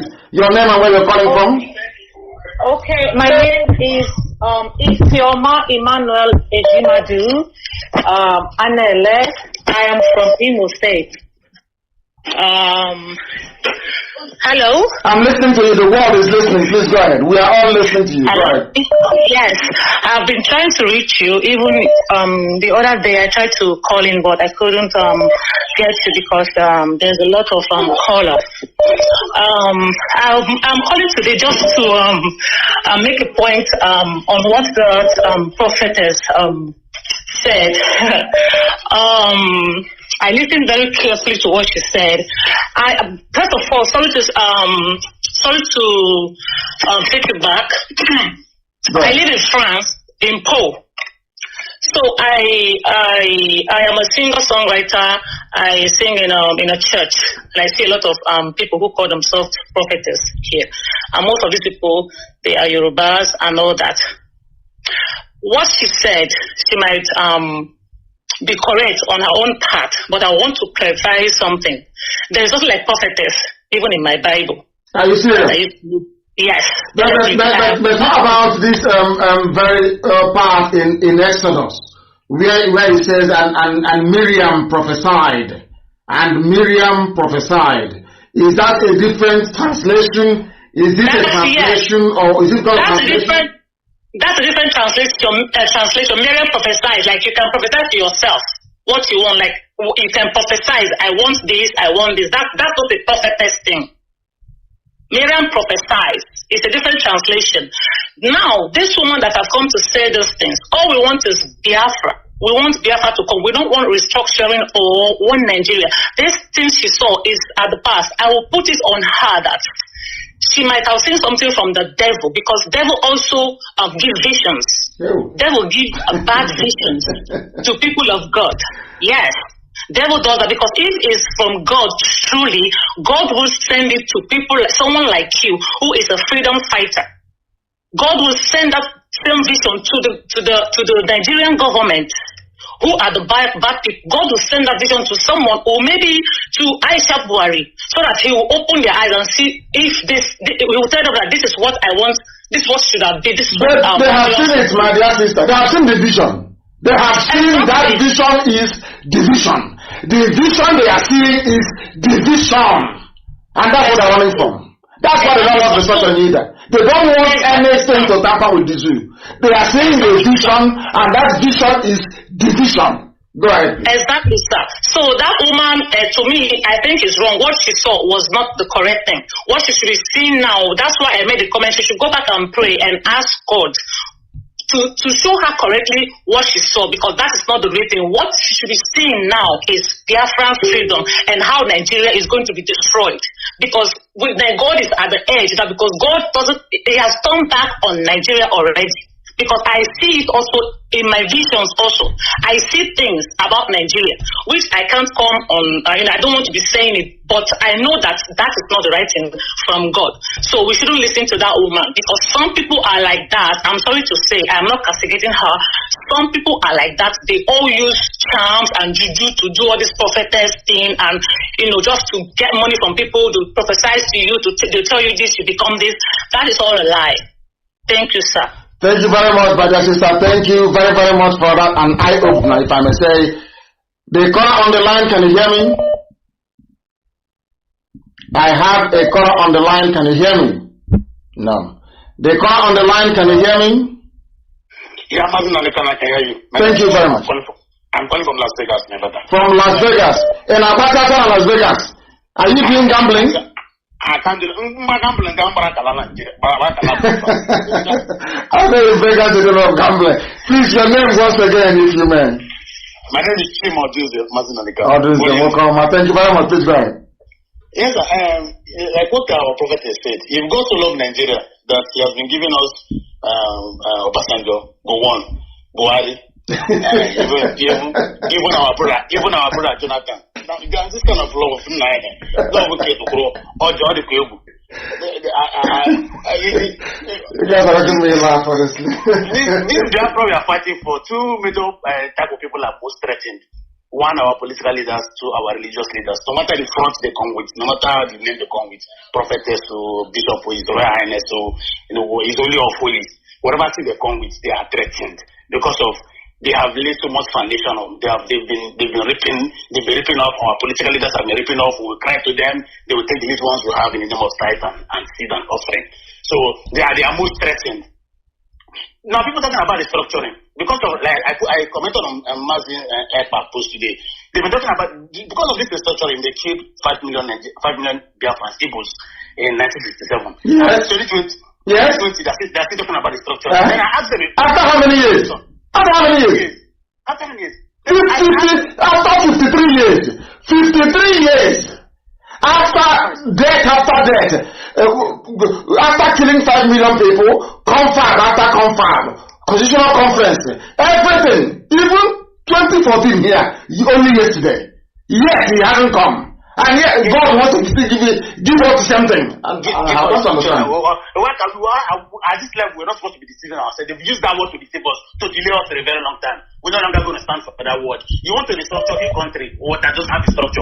How can you build it? How can you build? You want to build a 3-bedroom flat on a bungalow. You first of all scatter the bedroom flat and start to build a foundation that will carry a 3-bedroom flat. You scatter the bungalow and build a foundation that will carry the 3-bedroom flat. You can't build a 3-bedroom flat on top of a foundation of bungalow. It will collapse. So there is no structure to be restructured. Now you're talking about restructuring. Because of restructuring, common sovereign national conference that was not, they're not even supposed to touch every part. So it was meant to aid a little part of the structure.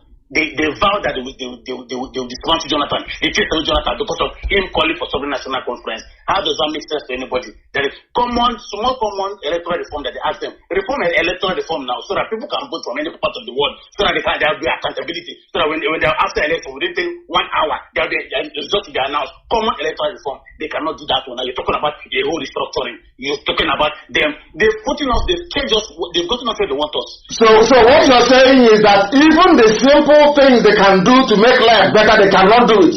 Talk less of a much more bigger thing that will bring freedom to people. Common electoral reform. Common time, this little one, they cannot do it. And you're talking about collapsing a nation, the structure they take away the oil wealth from Dantata, take away the oil wealth from Arakida. That is the structure we're talking about. You're taking away the oil wealth from them. And you want to restructure that. You want us to sit down and listen to you. You want to give the Southeastern region economic independence. That is the structure we're talking about. It cannot work, it can never work. Nobody's talking about the structure. We're talking about a total decimation, total destruction of that evil jungle, evil forest they call a country. After 60 of independence, there's no electricity, there's no common running water. You want to restructure. Restructure what? Prophetess come and give prophet. We should stop listening to these people. There's one person God has given out to us, which is Mazi and Kanu. Then they know. Then they are doing every nonsense. Prophetess, we have decimated our prophecy here. Mas, thank you so much. God bless you for what you've been doing. Thank you very much. And bless you too, my brother from Nevada, from Las Vegas. But he is not in a casino gambling away his life. He is working very, very hard to sustain himself and his family, and also to support this very effort we're making to free everybody. I saw somewhere in the Bible, I saw somewhere, and Miriam the prophetess, the sister of Aaron. I don't understand this one anymore. This is another, because I've been going through the various translations. That is why if they can harmonize all these things to make life easier. In some Bibles, there is no female prophetess, depending on the church you're going to. And in some other ones, there are. So they need to harmonize this. So to be very clear, I'm looking at it here. I think Exodus 15, 20. And Miriam the prophetess, the sister of Aaron. This is another translation. It's also, oh my goodness, it's so confusing sometimes. Thank you very much. I don't know who else is on the line. People are calling today. Let us try and take their calls if they want to speak to us. The caller on the line, can you hear me? Yes, please, your name and where you're calling from. Thank you very much. My name is Nnamdi. I'm calling from Iguacha. From Iguacha, our capital. Please go ahead. Yes, sir. Thank you very much, sir. Sir, I've been listening to what the prophetess has been saying, and frankly speaking, I'm not convinced anywhere of everything that she has said. So you can't take away anything from what she said? You don't believe her? Yes. One bit, not even a single word from her. Because I don't understand why God will allow. Let me say this. These are not. Let me say that Biafra did not die, but 5 million people died. Why will God allow 5 million people, innocent people, children? I've seen the children, innocent children, from a year, 2 years, and 5 years and 7 years. What were their offense? That God will allow them to die, to suffer such pain. I'm so pained in my heart because I don't know why would God allow such thing. I was trying to send a message to know that to ask her, does human being create a nation? Just answer the simple question. I've not seen, I've Googled, I've searched in YouTube, in Google to know if there's a place that human being will create a nation. I'm not seen that such answer. It doesn't exist. There is nowhere in the history of man except Africa that a human being can come and be credited with. Do you know what insult that is?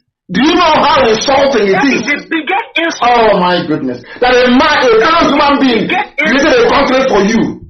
Come on. That's terrible. I was so ashamed for her to even speak of such. Because I don't understand in a place where in Africa we exalt insult. We exalt it in a way that as if God how can I be bearing a name that a prostitute, a concubine, not even a wife, but a concubine of a murderer will give me, and I can never accept it. I can never ever accept it. I don't know how to comprehend this. I've researched after all of it. I've researched everywhere, but I don't see where a human being can create a nation. Now he's telling us that we should allow the God to our God, not my own God, not Elohim, to take care of every other saboteur. Maybe the people that are fighting against us. The same Fulani people are butchering our sisters, our mothers, killing their part in forest. I was a witness. I'm telling you, when I was 7 years old, I was a witness to an attempted rape to my own mother. Hey, your own mother? Yeah, I'm telling you this. If I lie, the Elohim said last midnight. I said my own mother. We lived in north. We lived in Tapa, in the north. We went to a village to buy bitter leaf because that was my mother's business. A full animal that was supposed to cross a particular river, just a small river. The man just stood there. We are staring at my mother, just direct into her eye. Yeah. He started. We could not cross, and the man could not cross. So when the man let her cross, she with his knife, she attempted to rape my own very proud. I was 7 years old out of them. I know how I fought. I know I was able to sustain injury because of that. Very sad. So how can somebody tell me to live in the same country without that? It's not possible. These people are moronic serial killers. This is what they do for life. This is what they believe.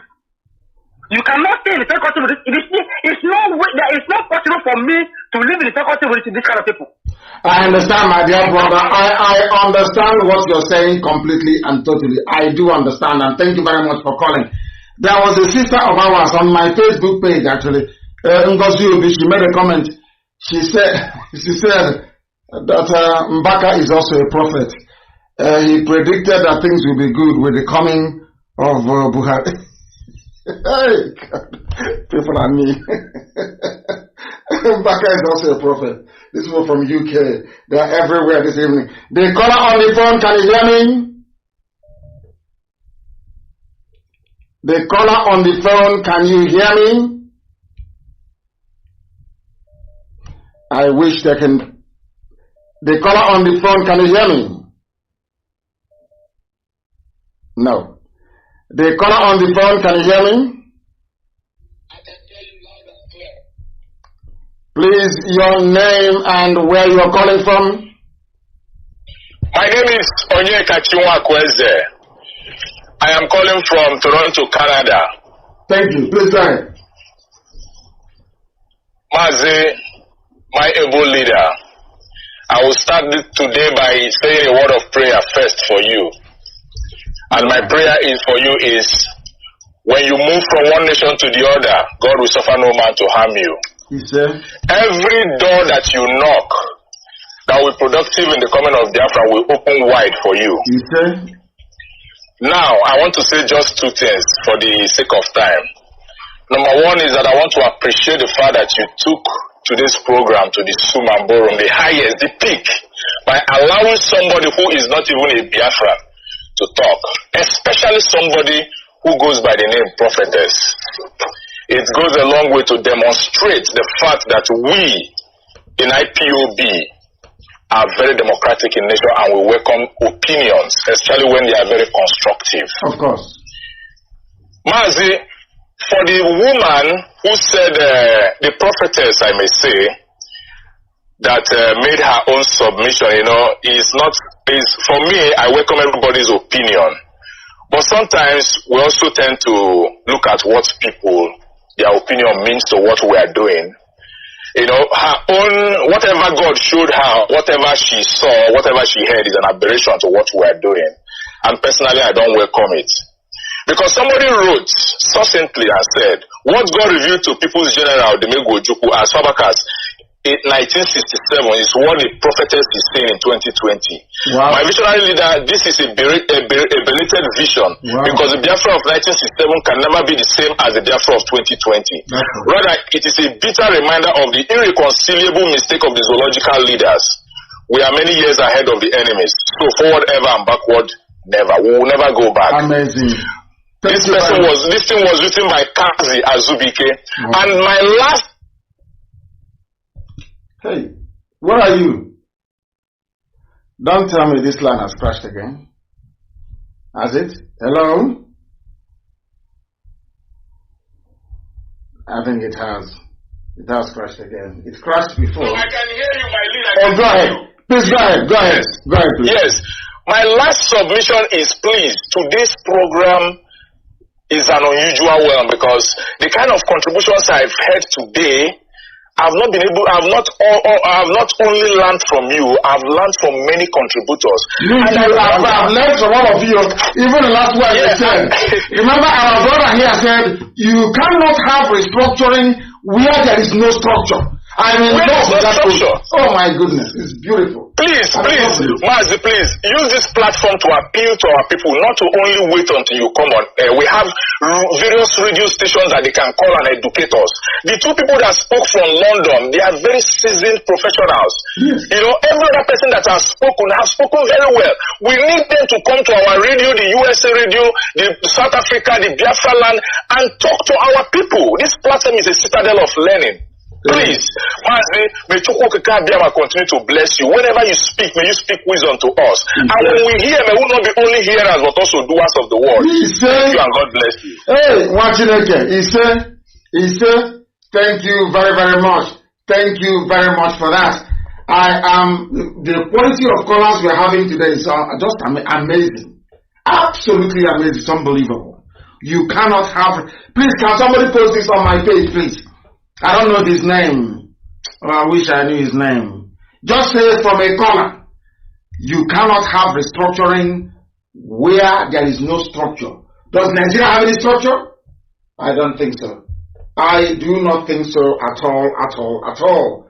Don't tell me this phone has crashed. This is absolutely pathetic.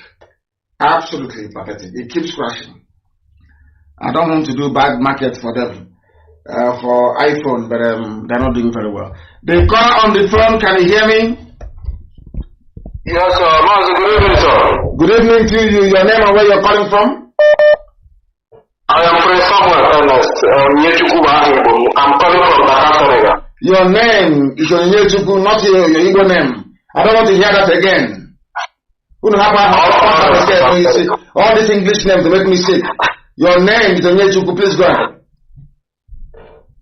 Sir, please, I want to thank you for all the privilege you have given both Biafrans and non-Biafrans. But my very opinion to what the so-called prophetess said is that I don't want to hear such a thing again. If God sent her a message like she claimed, or God revealed something to her, why don't she go straight to the Yoruba kingdom and to the Asura? To the presidency or whoever is in Asura there, why don't she reveal the same thing to them? Why don't she talk to them? Must it be you and must it be now that we are ahead of things, that we are about to liberate, that she will wake up to offer such an utterances? To me, I don't value such a thing because she has no idea what Biafrans have gone to.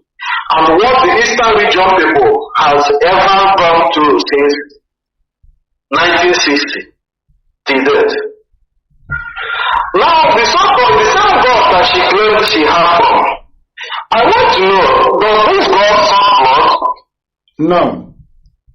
Does this same God support the killing and the humiliation of human beings? The one he told us he created in his own image. I don't think so.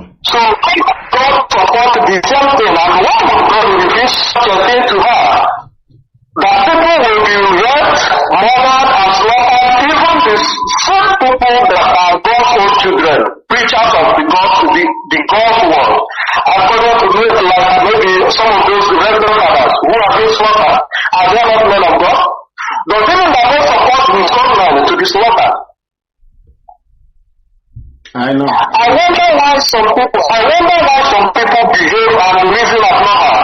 If she's paid to come and say such a thing to deceive us, we are more than ahead of our own thing, in our own thought.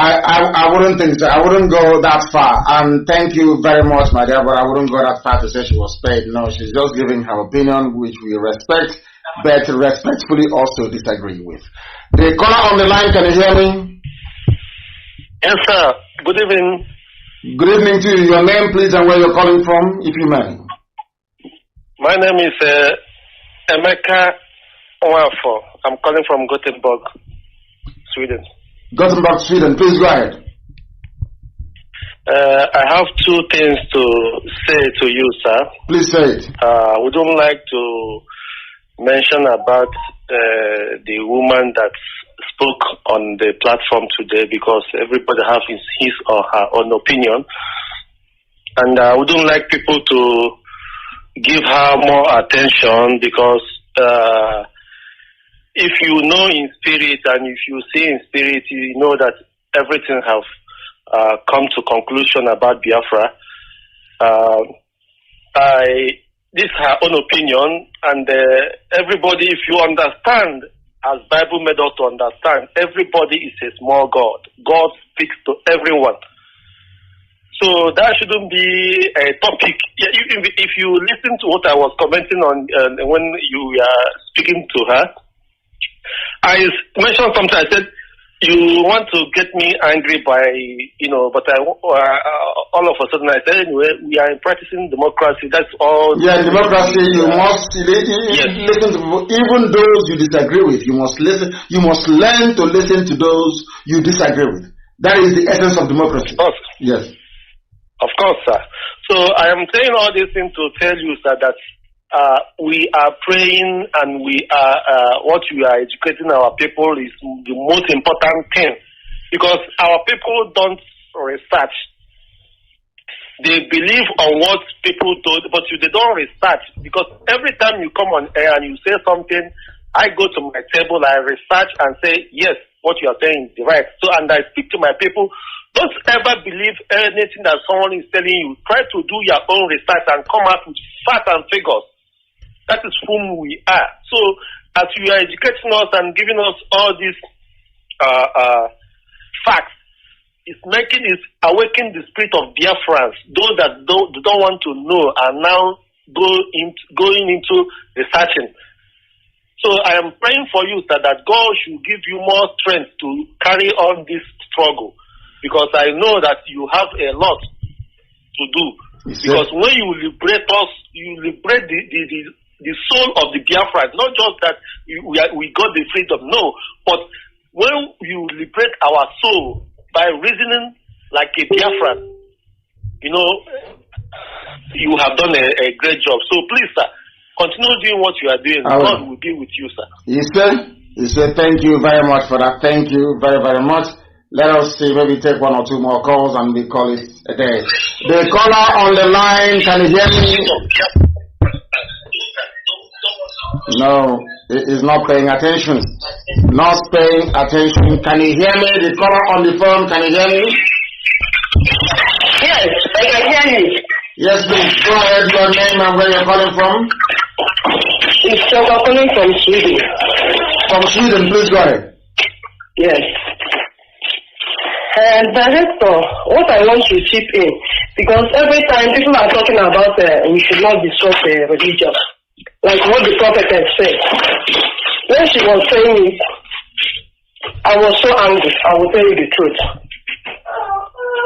I was like, these people, I have never seen anybody that came to, because all the people that have been prophesied in the United States, or giving a vision or dream they had, concerning Biafra have never said such a thing. According to what you answered her, you told her that the mouth of people is mouth of God. And so many people have prophesied for Biafra and freedom of Biafra.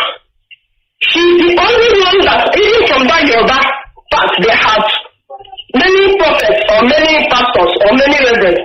They have said such a thing that only what they are seeing is bloodshed and after division, and everybody will be on his or her own. And everybody will have his or her own freedom. She's the only one that I have seen that came out saying that she saw. But what I'm asking myself when she was saying all this is, have this woman ever been in the northern part of Nigeria? Because if this woman has been in the northern part of Nigeria, even before this whole scenario that is happening now, coming down to the east, you will see that our people that are living there, every minute of their life, every day of their life, they are living in fear. When I went there, for 1 year I sat there, I was like asking myself, why are you people comfortable where you are living in fear? Now, that same fear that they are living in the north is the one that they have pushed down and moved down to the south. And even when you from here went down home, you will be living in fear in your house. You'll be afraid in the night what will happen. Because it's happening now. Even in my own village where I'm coming from. The last year when I went home, one they cut his head and they raped one, the same two animals. And these people, all these people that are prophesying about one Nigeria, they don't prophesy and give solutions. These people always help out to prophesy. That is what I have seen about them. They only see the problem, no solution. But I know one thing in the Bible. Even Jeremiah, even Isaiah, they prophesy doom that this is what is coming to the people of Israelites. That if they don't repent, that is the solution. Repent and seek the face of God, and this will happen, and everything will be normal.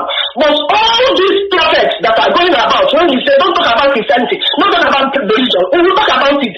The day you talk about Christianity, because you have stopped talking about this for a long time, even before, I think after the detention, when you came out, you never said something about religion.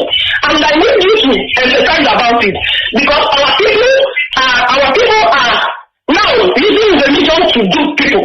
Because as far as I'm concerned, this one is not super guardian. The person that talks to you is not super guardian. It's another God. We don't know the God, because any God can talk to you and you will come out and tell us. So many people have prophesied out of 90%, and 10% was out of 100%. And 10% was telling us that God told them that there will be not one Nigeria. Then who are we going to follow? Well, this is all the 90% that told us the truth.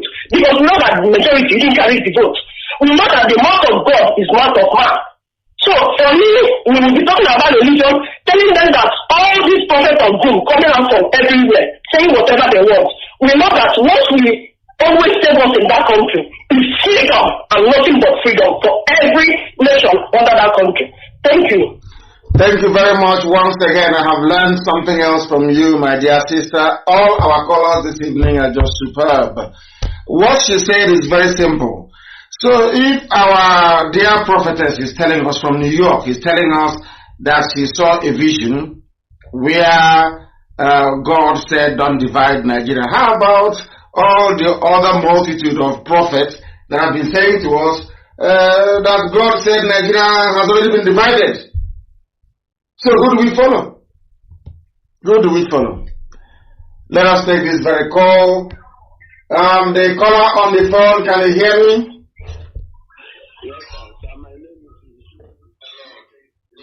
Izuchukwu, stay where you are. Izuchukwu, stay where you are. Let us take the caller on. Is this funny? Is that correct? Please go ahead. Where are you calling from? I'm calling from Senegal. Please go ahead. I'm from Amandoba. Amandoba, beautiful place. Wonderful people. Go ahead, please. I'm calling about the prophecy of the woman, of the lady. Hey, according to Simon Ekpa, there is one lady from Oduduwa. She got herself a pastor. She's in support of disintegration of Nigeria. let Biafra go, let Fulani go, and let the Middle Belt go. And she said, whoever that supports one Nigeria, he or she is a demon. Did somebody say that? Did a prophet say that? Yes. Yes, a pastor. Oh, okay. She called herself a pastor. She said that anytime that she preached against what is going on in Nigeria, so many pastors, so many of them used to tell her to stop, but she cannot stop. She is going to say the truth. That's nothing but the truth. That she's not after the offering or the private jet or whatsoever. Many pastors, they're having a private jet, which is very, very bad. And my complaint again, many hospitals in Nigeria, the federal government used to give them 200,000. Now, where you are, stay. Where you are. Let us take this call. Stay. Remember where you are, please. The caller on the phone. Can you hear me? Yes, I can hear you, sir. Live and direct. And please, what is your name and where are you calling from, if I may ask you? I'm calling from United States of America, Texas, precisely. And I'm from Mbise, Adam Bise, one of Mbise, Florence, David. Thank you very much. Please go ahead. We are in support of you. God, you're not shaking. We are praying for you. Thank you. Everybody, all my family, we are here watching you live. Thank you. Don't mind any false prophetess. Well, God is our witness. What they are doing in Igbo land, in Biafra land, especially because they have been keeping us a lot. All that woman, that woman is talking shows that she doesn't have clue of what is happening in Nigeria. She doesn't. Because if she sees that Fulani people have been killing us, doing all manner of things, all politicians, all government offices are owned by so-called Fulanis. She will not say that. The only who I support, Wani, we are with you. Thank you very much. Jesus. You say? You say? You say?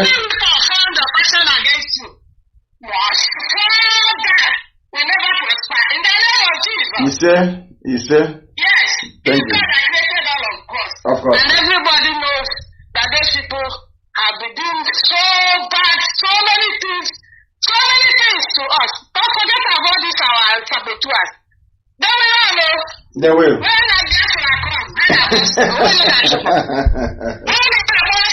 Of course they will. Thank you. Thank you, my dear sister.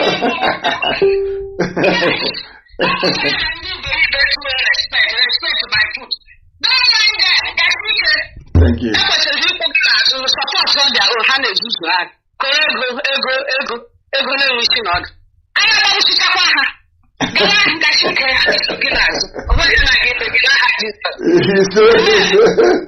you, my dear sister.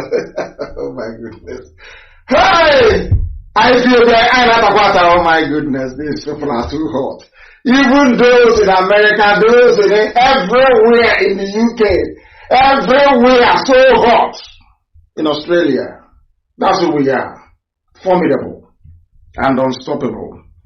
We have respect for divergent views, but we are set on accomplishing this very mission that Chukwuka Abiyama said this very generation must accomplish. And that is why we are unstoppable. Unstoppable. Our march is relentless. And freedom is the ultimate goal. It doesn't matter what the devil does. It doesn't matter what darkness does. It doesn't matter what gossipers do. In fact, I welcome it and I love it. When I go into social media and I see IPOB everywhere, hey! I'm so happy. Because every publicity is good publicity. Very, very important. And that is why we have preached this very gospel this evening. To remind everybody that the zoo is unsalvageable, because as our brother said, you cannot have restructuring when there is no structure. Another one said, what Ojukwu saw 53 years ago, a vision Ojukwu saw 53 years ago, people are not just seeing it now. that restructuring that Ojukwu did not bring, that Aburi that Gowon failed to implement, that same restructuring that confab after confab never delivered. Is it now that the Janjaweeds are in power with no president? And by the way, has anyone seen Osibajo yet? Has anyone seen him? You know, I'm giving them a false sense of security. I just want them to think I've forgotten. And then I'll hit them very hard and below the belt this time around. They think we've forgotten. They are dreaming. But I thank each and every one of you. I thank our dear sister, Prophetess Osibajo from Bronx in New York. We thank each and every caller, every listener, wherever you are. Somebody just reminded me. I said 1 million people because by the time this program is over, if you give it 2 more hours, you will hear or you will know that nearly 2 million people have been reached. And out of that, nearly 1 million would have listened just via my page. I'm not talking about YouTube. I'm not talking about FM. I am not talking about satellite television. And I'm not talking about Radio Biafra app or tuning or Radio Garden and the rest of it. Everywhere around the world, people are waiting to embrace our freedom. And that is why we say that here, there is no subject that we cannot broach. There is nothing we cannot discuss. But I must say to our people that respect is reciprocal. Keep your mouth shut and nobody will talk about you. As for respect, we shall respect those that deserve it because, again, respect is reciprocal. If they respect us, we respect them. Respect for our elders in our DNA. We must respect those who respect freedom. We cannot respect those that keep selling us short to our enemies. That is why our resoluteness can never be questioned. Allow me to repeat. We shall respect our elders. Yes, because I too, I am an elder. So we respect those who are older than us and those who are younger than us, but not when we are misbehaving. If I misbehave any day, I don't expect you to give me any respect. I expect hatred and venom in return. I don't even deserve pity. Because I know I would never fail. I know I would never, impossible. From now till the kingdom come, impossible. I can never. Impossible. Because I know my mission on this very earth. That is why we proclaim with every certainty, with every assuredness, and every conviction, for those who do not know, that to us Biafra is much more than even freedom itself. Biafra is beyond the comprehension of mere mortals. To us, this family, this IPOB, Biafra is in fact our religion. And here on radio, Biafra is where we worship, because Elohim Adonai El Shaddai is our God. From here, it is good evening.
Your mobile.